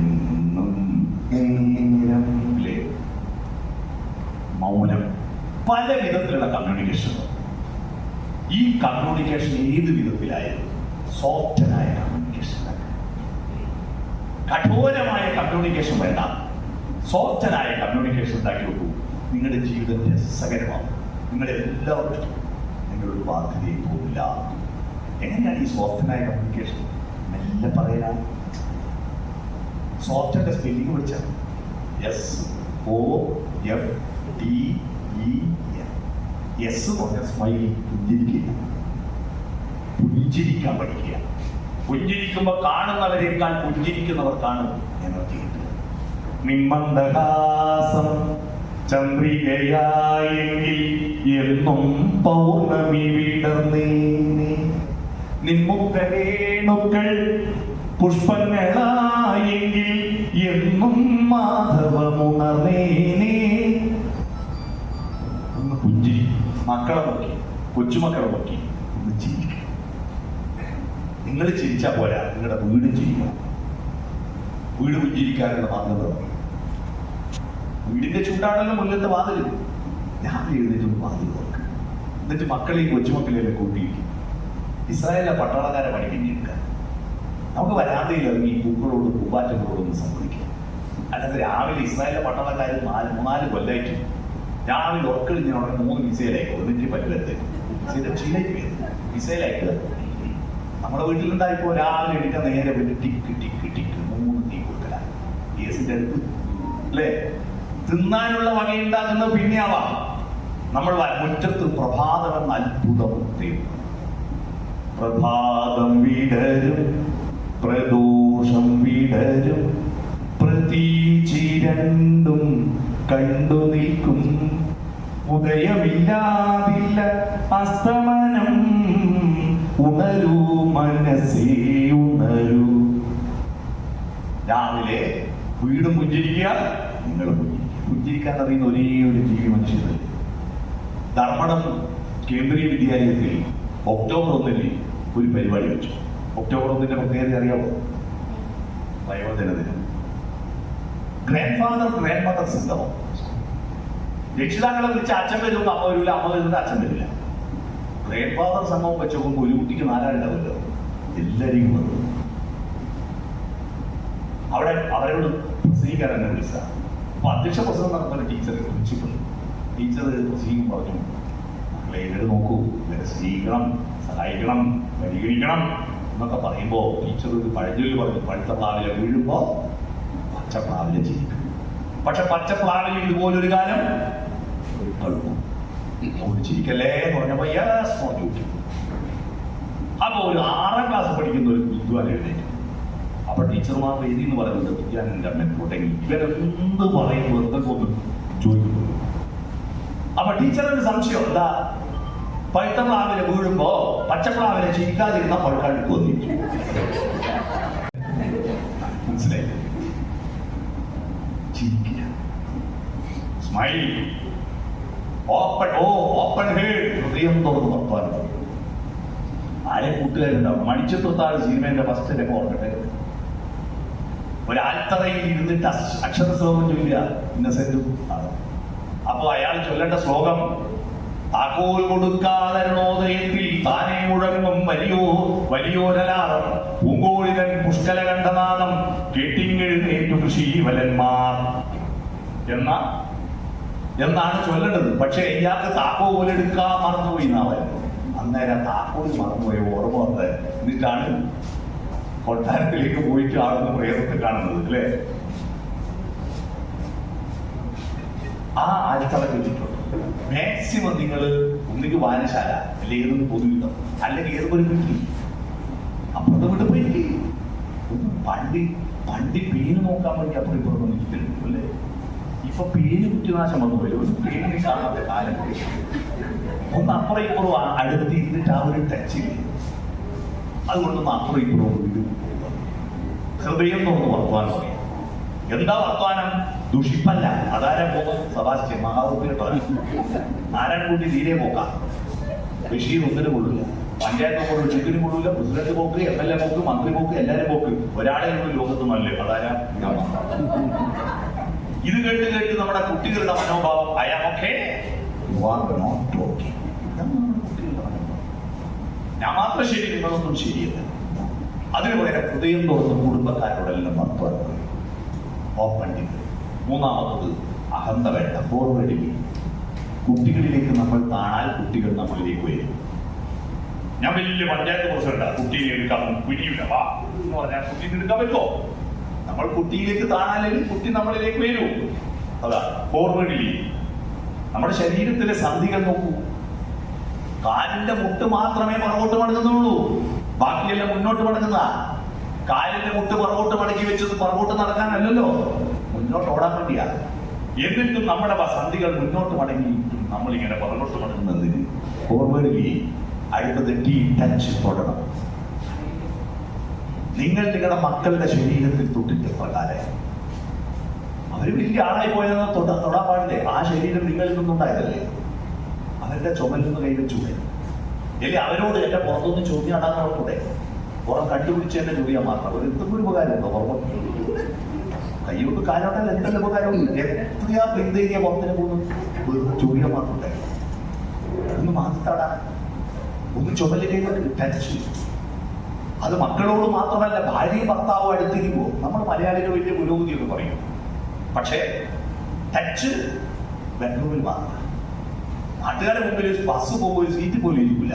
ഓളന്റെ മുമ്പിൽ മോനെ ബേക്കിൽ എന്നിട്ട് ഇറങ്ങേണ്ട സ്ഥലത്തുമ്പോ ഇറങ്ങടോ അട്ടലാസം ഒരു സീറ്റിൽ കൂടെ.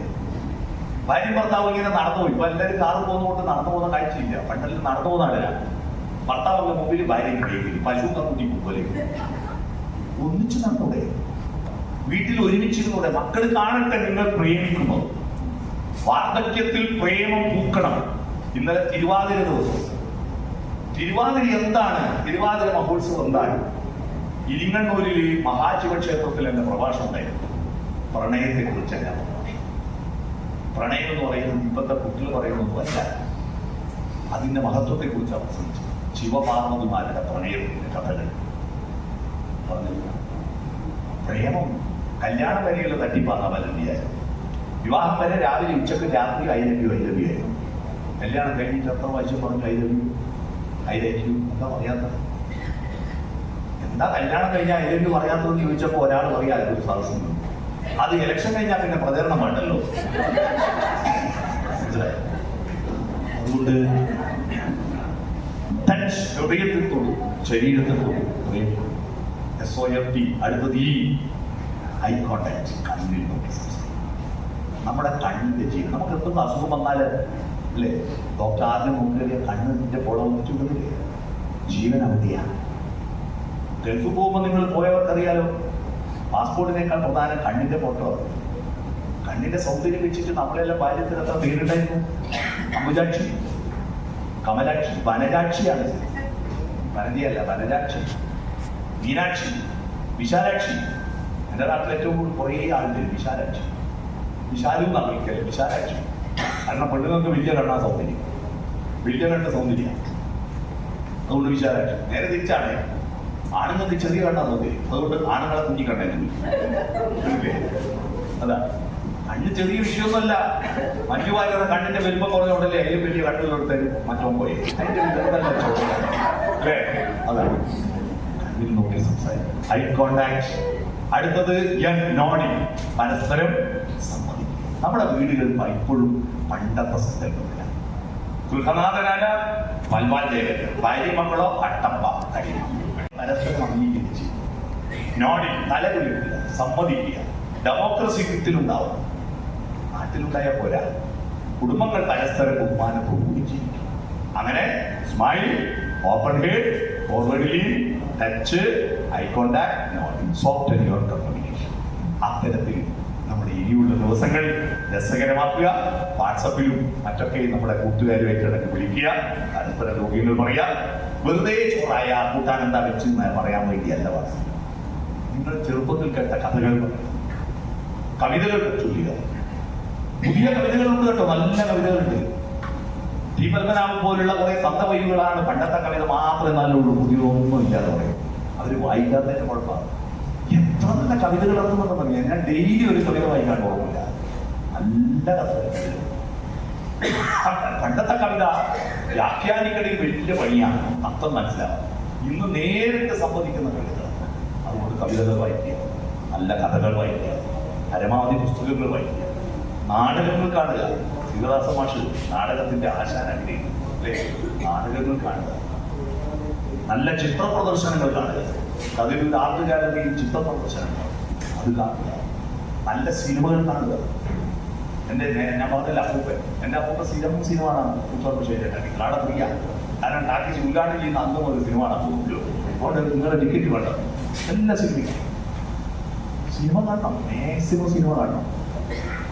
സമയം എടുത്തിട്ട് മക്കളോട് പറയാ കാതെടുത്ത് സിനിമ കാണണം. പൈസ ഇങ്ങനെ അറ്റി വെച്ചിട്ടൊന്നും കാര്യമില്ല. പൈസ മക്കൾക്ക് വേണ്ടി ഇങ്ങനെ ചെലവഴിച്ചിട്ട് അവർക്ക് മൂക്കിൽ ഒഴിക്കേണ്ടത്. നിങ്ങൾ ആവശ്യത്തിന് ചെലവഴിക്കുക, കഴിച്ചു ബാക്കിയുടെ മക്കൾക്ക് കൊടുത്താൽ, അല്ലാതെ പൈസ മക്കൾക്ക് വേണ്ടി ഇങ്ങനെ കൂട്ടി വെച്ചിട്ട് എന്ത് കാര്യം? അതുകൊണ്ട് സിനിമകൾ കാണുക, യാത്രകൾ പോകുക.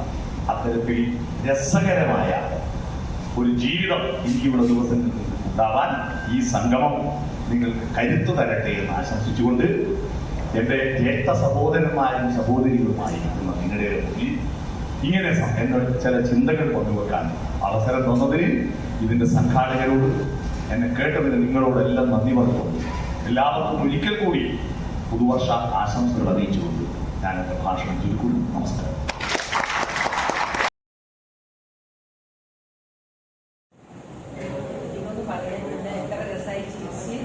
അതുപോലെ എല്ലാവരും ചിരിക്കുക, ഇവർ പറഞ്ഞ പോലെ എല്ലാവരും എപ്പോഴും ചിരിക്കുക, സന്തോഷമായിരിക്കുക. നമ്മുടെ ഉയർത്തന്നെ ഇങ്ങനെയൊരു സംഘടിപ്പിച്ച ജോൺ പ്രകാശൻ എല്ലാവർക്കും ഒരുപാട് നന്ദിയുണ്ട്. അതുപോലെ നമുക്ക് ഇങ്ങനെ കാണാനും സന്തോഷത്തോടെ ചെയ്യാനുള്ള അവസരം ഉണ്ടാക്കി. എനിക്ക് ഇതുപോലത്തെ കൂട്ടായ്മകൾ ഇടക്കിടക്ക് ഉണ്ടാവട്ടെ എന്ന് ഞാൻ വന്നാലും വന്നിട്ടില്ലെങ്കിലും എല്ലാവർക്കും ഉണ്ടാവട്ടെ എന്ന് ആശംസിച്ചുകൊണ്ട് വെരി ഹാപ്പി ആൻഡ് ഹാപ്പി.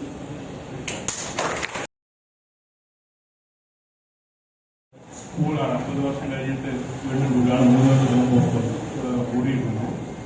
അത് കഴിഞ്ഞിട്ടുള്ള ഈ 50-ാം വർഷം സുവർണ്ണ ജൂബിലി ആഘോഷത്തിൽ പങ്കെടുക്കുമ്പോഴും ഞാനിപ്പോഴും ഈ മുന്നിലിരിക്കുന്നവരെയും സുരേഷ് ബാബു മരിച്ചിട്ടുണ്ട് 3 പേരെയും അന്നത്തെ കുട്ടിക്കാലത്ത് തന്നെയാണ് കാണുന്നത്. ഒരു കുട്ടിയായിട്ട് തന്നെ കാണാനാണ് ഞാൻ ആഗ്രഹിക്കുന്നത്. എന്ന് വെച്ചിട്ട് അന്നത്തെ യൂണിഫോം ഇട്ടിരിക്കുന്നവരൊന്നല്ല, മനസ്സുകൊണ്ട്. സാധാരണ നമ്മൾ കണ്ടുകൊണ്ട് ഏതൊരാളിലും എത്ര വലിയവരാണെങ്കിലും അവരിൽ എപ്പോഴും കുട്ടിത്വം എന്നുള്ളത് സ്വാഭാവികമാണ്. നമ്മൾ കൂടുതൽ പ്രകടിപ്പിക്കുന്നത് എപ്പോഴും വീട്ടുകാരുടെ ഇടയിലും നമ്മളുമായിട്ട് വളരെ ക്ലോസ് ആയിട്ടുള്ള ആളുകളുടെ ഇടയിലാണ്. വീട്ടുകാരുടെ ഇടയിൽ നമ്മുടെ വേറെ കുട്ടികളുടെ ഇടയിലൊക്കെ ആകുമ്പോൾ നമ്മളെപ്പോഴും കുട്ടികളായിട്ട് തന്നെയാണ് പെരുമാറുന്നത്. ആ ഒരു കുട്ടിത്വം എല്ലാവരിലും ഉണ്ട് എന്നുള്ളതാണ് വസ്തുത. അപ്പോൾ നമ്മൾ ഈ 50 വർഷം മുതൽ പഠിച്ചു കഴിയുമ്പോൾ നമ്മൾ പല സ്വഭാവത്തിലുള്ളവരും വ്യത്യസ്ത സ്വഭാവത്തിലുള്ളവരും വ്യത്യസ്ത ആശയങ്ങളുള്ളവരും വ്യത്യസ്ത കാഴ്ചപ്പാടുകളായിരുന്നു എല്ലാവരും 50 വർഷം മുമ്പ്. പക്ഷെ അത് കഴിഞ്ഞിട്ടുള്ള ഈ ജീവിത യാത്രയിൽ പലതരത്തിൽ പല വഴിയിലേക്ക് തിരിച്ചു പോയിട്ടുണ്ട്. ഞാൻ ഉദ്ദേശിച്ചതായിരുന്നില്ല, ഞാനന്ന് മനസ്സിൽ കണ്ടിരുന്ന ആളല്ല ഞാനിന്ന്. അന്ന് എന്റെ മനസ്സിൽ ഏറ്റവും വലിയൊരു ജോലി മിലിറ്ററിയിൽ ജോയിൻ ചെയ്യാമെന്നുള്ളതാണ്. എന്നെ ഹൈറ്റ് വല്ലാതെ ദൈവം സഹായിച്ചത് കൊണ്ട് എനിക്ക് മിലിറ്ററിയിൽ ജോലി കിട്ടിയില്ല എന്നുള്ളതാണ് എനിക്ക് ഏറ്റവും ഇഷ്ടപ്പെട്ട ഒരു ജോലി കിട്ടുകയായി. പക്ഷെ പിന്നെ പല സാഹചര്യങ്ങളും ഉണ്ടായതുകൊണ്ട് എനിക്ക് കൽക്കട്ടയിലേക്ക് പോകേണ്ടി വന്നു. അവിടെ ജോലി കിട്ടി. അവിടെ 10-30 വർഷം അവിടെ തന്നെ ആയിരുന്നു. അത് കഴിഞ്ഞ് വീണ്ടും കൊച്ചിയിലേക്ക് വന്നു. കൊച്ചിയിലും ഇപ്പോഴും ജോലി ചെയ്തുകൊണ്ടിരിക്കുന്നു. റിട്ടയർഡ് ലൈഫാണെങ്കിൽ ജോലി തുടർന്നുകൊണ്ടേ ഇരിക്കുന്നുണ്ട്, കാരണം ജീവിച്ചു പോകണമല്ലോ. അപ്പോൾ ചെറിയൊരു കുടുംബം, സന്തുഷ്ട കുടുംബം. എല്ലാവരും അങ്ങനെ തന്നെയാണ്. പലവരും പല രീതിയിൽ കൂടുതൽ സമ്പാദിച്ചവരുണ്ടാവാം, ജീവിതത്തിൽ കഷ്ടപ്പാടുകൾ അനുഭവിച്ചിട്ടുണ്ടാവാം. എല്ലാവരിലും ഉണ്ട് ഒരു പ്രതിസന്ധി കാര്യങ്ങൾ ഉണ്ടായിട്ടുണ്ട്. നല്ല കാലവും മോശം കാലവും ചിരിച്ചും കളിച്ചും കഴിഞ്ഞ കാലവും ഒക്കെ ഉണ്ടായിട്ടുണ്ട്. അപ്പൊ നമുക്കിപ്പോ ഏറ്റവും ആസ്വദിക്കാൻ പറ്റുന്നത് അന്ന് സ്കൂൾ കാലത്തുണ്ടായിരുന്ന ചിരിച്ചും കളിച്ചും പിണങ്ങിയും ഇണങ്ങിയും അങ്ങോട്ടും ഇങ്ങോട്ടും തണലായി നിന്നൊരു കാലം ഉണ്ടായിരുന്നു. ആ കാലഘട്ടത്തിലേക്കാണ് എല്ലാവരും പോകാൻ ആഗ്രഹിക്കുന്നത്. ഞാനും അത് തന്നെയാണ് ആഗ്രഹിക്കുന്നത്. പലവരും പല വഴിയിലേക്ക് പോകുന്നത്. ഞാനൊരു എക്സാമ്പിൾ പറയുകയാണെങ്കിൽ നമ്മുടെ VK സുരേഷ് ബാബു നേരത്തെ സുരേഷ് ബാബു ഞങ്ങൾ തൊട്ടടുത്ത വീടുകളിൽ കഴിഞ്ഞവരാണ്. സുരേഷ് ബാബു ഈ ഒരു തരത്തിലേക്ക് ഉയർന്നു വരുമെന്ന് ഞങ്ങളൊന്നും അന്ന് കരുതിയിരുന്നു. കാരണം ഞങ്ങളുടെ നാട്ടുംപുറങ്ങളിലുള്ള ആ സാഹചര്യവും നാട്ടുപുറത്തൊന്നും ആരും അങ്ങനെ ഒരു ഉന്നത സ്ഥാനങ്ങളിൽ എത്തിയിട്ടില്ല. ഞങ്ങള് അവിടെ കല്യാണ വീടുകളിലൊക്കെ രാത്രികാലങ്ങളിലൊക്കെ കൂടുമായിരുന്നു. അന്ന് നാട്ടുപുറങ്ങൾ അതാണല്ലോ, കല്യാണ തലേന്നൊക്കെ രാത്രിയിൽ 1 മണി വരെ 2 മണി വരെ ഒക്കെ ഇരുന്നിട്ട് ഇങ്ങനെ സംസാരിക്കുക, കൂട്ടുകൂടുക. അപ്പൊ അന്നത്തെ സുരേഷ് ബാബുവിനൊരു പ്രത്യേകതയുണ്ടായിരുന്നു.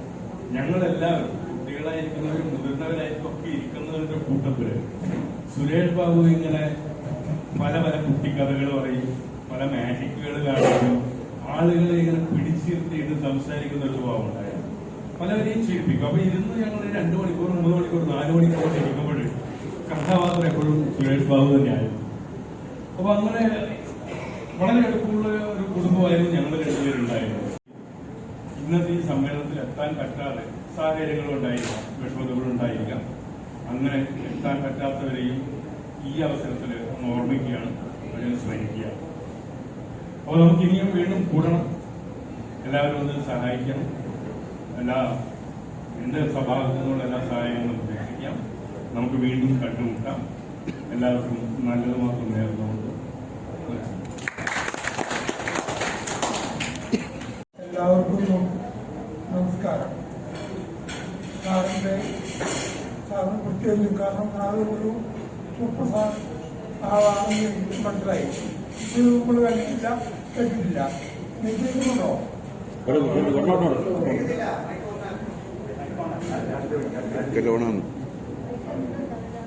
അപ്പം ഞാനിങ്ങനെ ഒരു ബൈബിൾ മിസ്റ്റേക്ക് എന്ന് പറയാം ഇവിടെ വന്നു കേട്ടത്. എനിക്ക് വരണമെന്നുള്ള വലിയ ആഗ്രഹമൊന്നും ഉണ്ടായിരുന്നില്ല.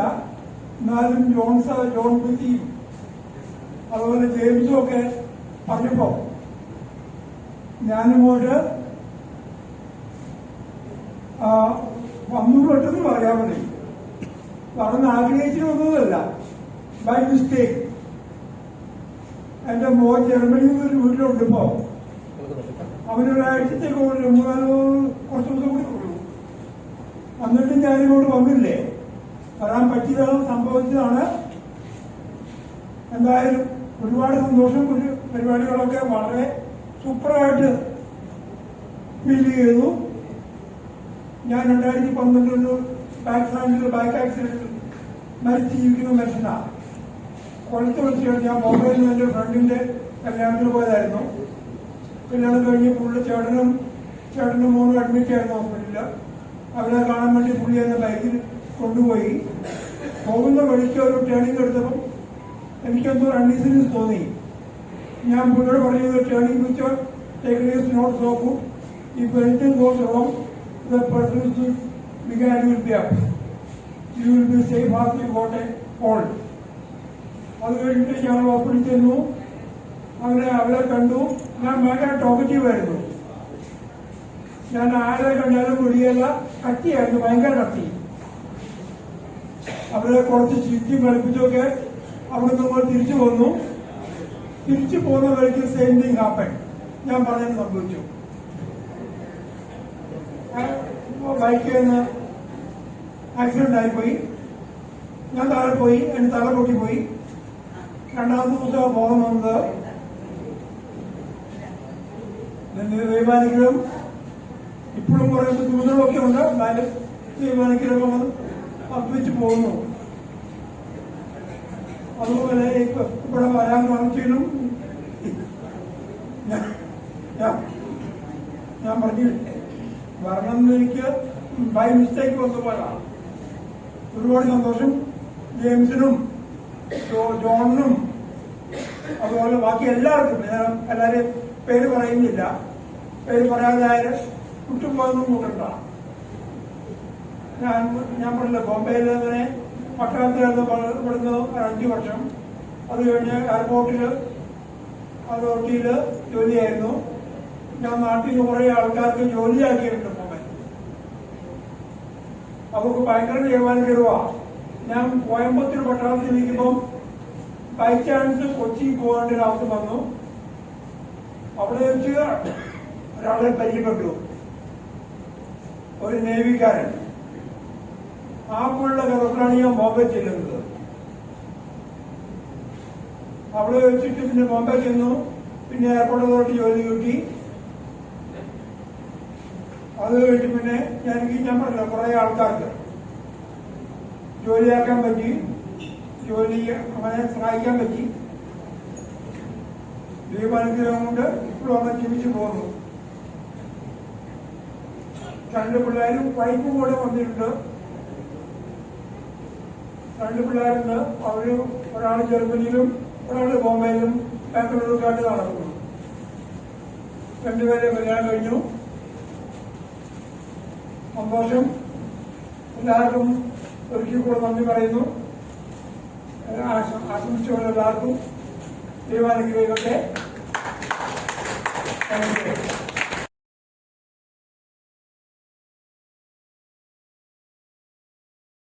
മാത്രം ബോംബെയിൽ നിന്ന് വന്നതാണ്. ജോൺ കെയെ കുറിച്ച് പറയുമ്പോൾ പട്ടാളത്തിലുണ്ടായിരുന്നു. അത് കഴിഞ്ഞ് എയർപോർട്ട് അതോറിറ്റി ഓഫ് ഇന്ത്യയിൽ 10-25 വർഷത്തോളം ജോലി ചെയ്തു. 30 വർഷത്തോളം ജോലി ചെയ്തു.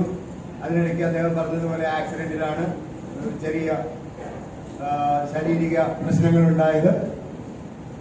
ഇവിടെ എടുത്തു പറയേണ്ട ഒരു കാര്യം, നെടുമ്പറഞ്ചാൽ എന്ന് പറയുന്ന കൊച്ചു ഗ്രാമത്തില് ഞങ്ങളൊക്കെ 10ാം ക്ലാസ് കഴിഞ്ഞ് അല്ലെങ്കിൽ പ്രീ ഡിഗ്രി ഒക്കെ കഴിഞ്ഞ് അതോടുകൂടിയൊക്കെ പഠിത്തങ്ങളൊക്കെ മിക്കവാറും ആൾക്കാർ നിന്ന് പോകും. ഗ്രാജുവേഷനൊന്നും കംപ്ലീറ്റ് ചെയ്യുന്ന ഒരു കാലഘട്ടമായിരുന്നില്ല. അങ്ങനെ ഒരു കാലഘട്ടത്തില് 10ാം ക്ലാസ്സോ 12ാം ക്ലാസ്സോ കഴിഞ്ഞ ആൾക്കാർക്കൊക്കെ ജോലി കിട്ടാൻ അന്ന് ജോലി വളരെ തൊഴിലില്ലായ്മ അതിന്റെ മൂർധന്യത്തിൽ നിന്നൊരു കാലമാണ്. 70കളുടെ അവസാനം അല്ലെങ്കിൽ 80കളുടെ ആദ്യമൊക്കെ. ആ ഒരു കാലഘട്ടത്തില്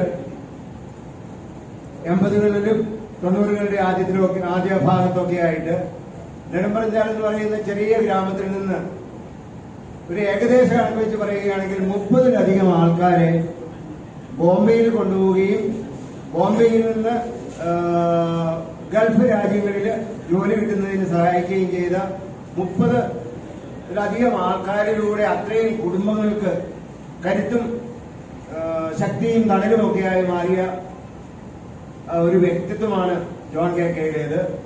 ജോൺ കെ കെ ഈ ഒരു പരിപാടിയിൽ പങ്കെടുക്കുന്നതിന് അവിടെ നിന്ന് ഇവിടെ വരെ ഇതിനു വേണ്ടിയിട്ട് മാത്രമായിട്ട് വന്നതിൽ നമ്മളെല്ലാവരും വളരെ കൃതാർത്ഥരാണ്.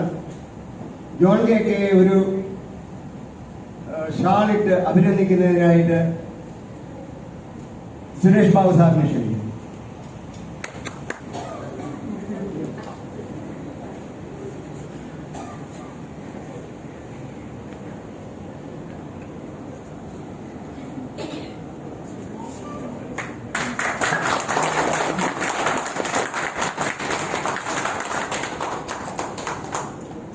ഇവിടെ പറയാറുണ്ട്, ഞാൻ നാട്ടിൽ നിന്നൊക്കെ കൊണ്ടുപോയ ആൾക്കാരോട് പറയുമായിരുന്നു, ഞാൻ അങ്ങോട്ട് പറഞ്ഞിട്ടാണ് ആൾക്കാർ, ഞാൻ ബോംബെ ചെന്ന് താമസിക്കുമ്പം എൻ്റെ അടുത്ത റൂമിൽ താമസിച്ച് ഒരാൾ പറയുമായിരുന്നു, എന്നെ ഇന്നയാൾ കൂട്ടിക്കൊണ്ട് പോകുന്നതാണ്, എനിക്കൊന്നും ചെയ്തിട്ടില്ല, ഒരുപാട് കഷ്ടപ്പെട്ടു പോയെന്ന്. അതുകൊണ്ട് ഞാൻ പറഞ്ഞില്ലേ, ആദ്യം കൊളുത്തുന്നതാണോ ഞാൻ കൊളുത്തുന്ന എൻ്റെ ഫ്രണ്ടിനാണ് ജോലി. നമസ്കാരം. നമുക്കറിയാം, ഇതുപോലൊരു പ്രോഗ്രാം സംഘടിപ്പിക്കുന്നതിന് വളരെയധികം ട്രെയിനെടുക്കേണ്ടി വന്നിട്ടുണ്ട്. എല്ലാവരും മുന്നിലിരുന്നവർക്കാണ് ശരിക്കും പറഞ്ഞാൽ നന്ദി ഞാൻ ആദ്യമായിട്ട് പ്രതികരിക്കുകയാണ്. ഇന്നത്തെ ഈ സുവർണ്ണ ജൂബിലി ലോകത്തെ വളരെ ബുദ്ധിമുട്ടുകൾ സഹിച്ചു അല്ലെങ്കിൽ അവരുടെ പ്രശ്നങ്ങൾ മാറ്റിവെച്ചുകൊണ്ടാണ് കുറേ ആൾക്കാർ എന്ന് എനിക്കറിയാം. ഏതായാലും നമുക്കിന്ന് ഈ സുവർണ്ണ ജൂബിലി ആഘോഷം വളരെ കൃത്യമായ രീതിയിൽ വളരെ സന്തോഷകരമായ രീതിയിൽ അവസാനിപ്പിക്കാൻ കഴിഞ്ഞു എന്നുള്ളത് ഓരോരുത്തർക്കും സന്തോഷം നന്ദി രേഖപ്പെടുത്തണം. ഇന്നത്തെ ഈ നമ്മുടെ വളരെയധികം സന്തോഷിക്കാനും അതുപോലെ തന്നെ ചിന്തിക്കാനും വീണ്ടും ചിന്തിപ്പിക്കാനും നമുക്ക് കഴിയുമെന്ന് എല്ലാവർക്കും അറിയാം. നമ്മുടെ എൻ്റെ കുടുംബത്തിൻ്റെ വീട്ടിലെടുത്താണ് താമസിക്കുന്നത്. അതുകൊണ്ട് പാലക്കാട് ജോലി ചെയ്ത സമയത്ത് അവിടെ ഒരു പ്രസംഗിക്കാൻ വേണ്ടി വന്നിരുന്നു. അവിടെ വെച്ച് ഞാൻ കണ്ടിരുന്നു. വീട്ടിലൊക്കെ പോയിട്ടാണ് ഞാൻ വന്നത്. ഏതായാലും നമുക്ക് ഇങ്ങനെയൊരു കൂട്ടായ്മ അല്ലെങ്കിൽ ഇങ്ങനെയൊരു സംഭവം അല്ലെങ്കിൽ ഇത് സാധ്യമായത് നമ്മുടെ ദൈവത്തിനോട് നന്ദി പറയണം. കാരണം നമുക്ക് ഈ പറഞ്ഞതുപോലെ ഈ ഇത്ര പേർ ഇവിടെ ചേർന്നിരിക്കാൻ കഴിഞ്ഞല്ലോ എന്ന് എപ്പോഴും ചിന്തിക്കാൻ കഴിയണം.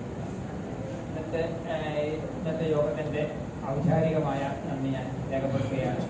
ഇന്നത്തെ യോഗത്തിലെ അധ്യക്ഷൻ വഹിച്ചിരിക്കുന്നത് നമ്മുടെ ജോസഫാണ്. കാസർഗോഡ് നിന്ന് തന്നെ ഇവിടെ എത്തിച്ചേരുകയും നമ്മോടൊപ്പം വളരെ മുമ്പ് തന്നെ ഈ പരിപാടിക്ക് വേണ്ടി എല്ലാ ശ്രമങ്ങളും കാര്യങ്ങളൊക്കെ നടത്തിയിട്ടുണ്ട്. അതിൻ്റെ ഈ അധ്യക്ഷ നമ്മുടെ പേര് സംഘടനയുടെ പേര് നന്ദി രേഖപ്പെടുത്തുന്നു. ഔദ്യോഗികമായ ഉദ്ഘാടനം നടത്തിയ നമ്മുടെ ടീച്ചർ ഞാൻ നന്ദി രേഖപ്പെടുത്തുകയാണ്. നമ്മുടെ ഇതിൻ്റെ പരിപാടിയിൽ ചടങ്ങ് നടത്തിയ നമ്മുടെ മധ്യ ടീച്ചർ കൃത്യമായ രീതിയിൽ നന്ദി രേഖപ്പെടുത്തുന്നു. അതിലേറ്റവും പ്രധാനപ്പെട്ട നമ്മുടെ ഇന്നത്തെ ഈ യോഗത്തിൽ നമ്മളെ കൊണ്ട് ചിന്തിക്കാനും അതുപോലെ ചിരിപ്പിക്കാനും വളരെ രസമായ രീതിയിൽ നമ്മുടെ ഈ പ്രഭാഷണം നടത്തി. എന്നും നമുക്കറിയാം ഈ പ്രോത്സാഹനത്തിന്റെ പ്രശ്നം നമ്മുടെ മനസ്സിന്റെ ഉള്ളിൽ നിന്ന് വിട്ടുപോകില്ല. ഞാൻ എപ്പോഴും ഈ യൂട്യൂബിലൊക്കെ വളരെ സമയം കിട്ടുമ്പോഴൊക്കെ അവരുടെ പ്രഭാഷണം കേൾക്കാറുണ്ട്. കാരണം നമുക്ക് ഉറങ്ങാൻ നോക്കുമ്പോൾ ഇവരൊരു പ്രഭാഷണം കേട്ട് അത് കുറച്ച് സമയം കേട്ട് ഉറങ്ങുകയാണെങ്കിൽ വളരെ സുഖമായിട്ട് മനസ്സ് നിറഞ്ഞ് സന്തോഷത്തോടെ നമുക്ക് കഴിയും. അത് നിങ്ങളെ വേണമെങ്കിൽ ശ്രമിച്ചു നോക്കിയാൽ മതി. നമുക്ക് എന്തെങ്കിലും മനസ്സിന് ടെൻഷനോ അല്ലെ എന്തെങ്കിലും സ്വാഭാവിക പ്രശ്നങ്ങളൊക്കെ ഉണ്ടാവും. അതൊക്കെ ഈ ഒരു പ്രഭാഷണം കുറച്ച് സമയം കേട്ട് കഴിഞ്ഞാൽ അത് മാറും. അതിന് നമുക്ക് നേരിട്ട് നമുക്ക് എല്ലാവരും കാണാനും പരിചയപ്പെടാനും കഴിഞ്ഞ് നിങ്ങളെല്ലാവരെയും ഞാൻ നന്ദി രേഖപ്പെടുത്തുകയാണ്. അവസരം ഉണ്ടാകട്ടെ എന്ന് ആഗ്രഹിക്കുന്നു. പിന്നെ ഈ ആശംസകൾ അതിൽ അർപ്പിച്ച എല്ലാവരും ഞാൻ പേര് പറയുന്നില്ല. കാരണം നമ്മൾ ഓരോരുത്തരും വന്ന് രണ്ടു വാക്ക് ആശംസകൾ പറയേണ്ടതായിരുന്നു എന്നാണ് ഞാൻ വിചാരിക്കുന്നത്. അതുകൊണ്ട് നമ്മൾ എല്ലാവരും ആശംസകൾ പറഞ്ഞതായി വിശ്വസിച്ചുകൊണ്ട് എല്ലാവരും ആശംസകൾ അർപ്പിച്ച എല്ലാവർക്കും ഞാൻ നന്ദി രേഖപ്പെടുത്തുന്നു. പിന്നെ ഇതിൻ്റെ സംഘാടകരെന്നാൽ എല്ലാവരും സംഘാടകരാണ് എങ്കിലും മുൻപന്തിയിൽ നിന്ന് പ്രവർത്തിച്ച് നേതൃത്വം നൽകിയ അവകാശൻ PCയോട്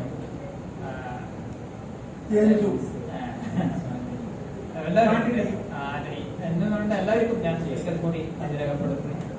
പിന്നെ ഇതിൻ്റെ മറ്റു കാര്യങ്ങൾ അറേഞ്ച് ചെയ്ത് തന്നതിൻ്റെ സംഘാടകർ അവർക്കും നന്ദി രേഖപ്പെടുത്തുന്നു. ആരെങ്കിലും വിട്ടുപോയിട്ടുണ്ടെങ്കിൽ എല്ലാവർക്കും ഒരിക്കൽ കൂടി നന്ദി രേഖപ്പെടുത്തിക്കൊണ്ട് വീണ്ടും നമുക്ക് ഇതുപോലെയൊരു കൂട്ടായ്മകൾക്ക് അവസരം ഉണ്ടാകട്ടെ എന്ന് ഞാൻ ആശംസിക്കുന്നു. ഉണ്ടാവാൻ സാധിക്കട്ടെ എന്ന് ദൈവത്തോട് പ്രാർത്ഥിക്കുന്നു.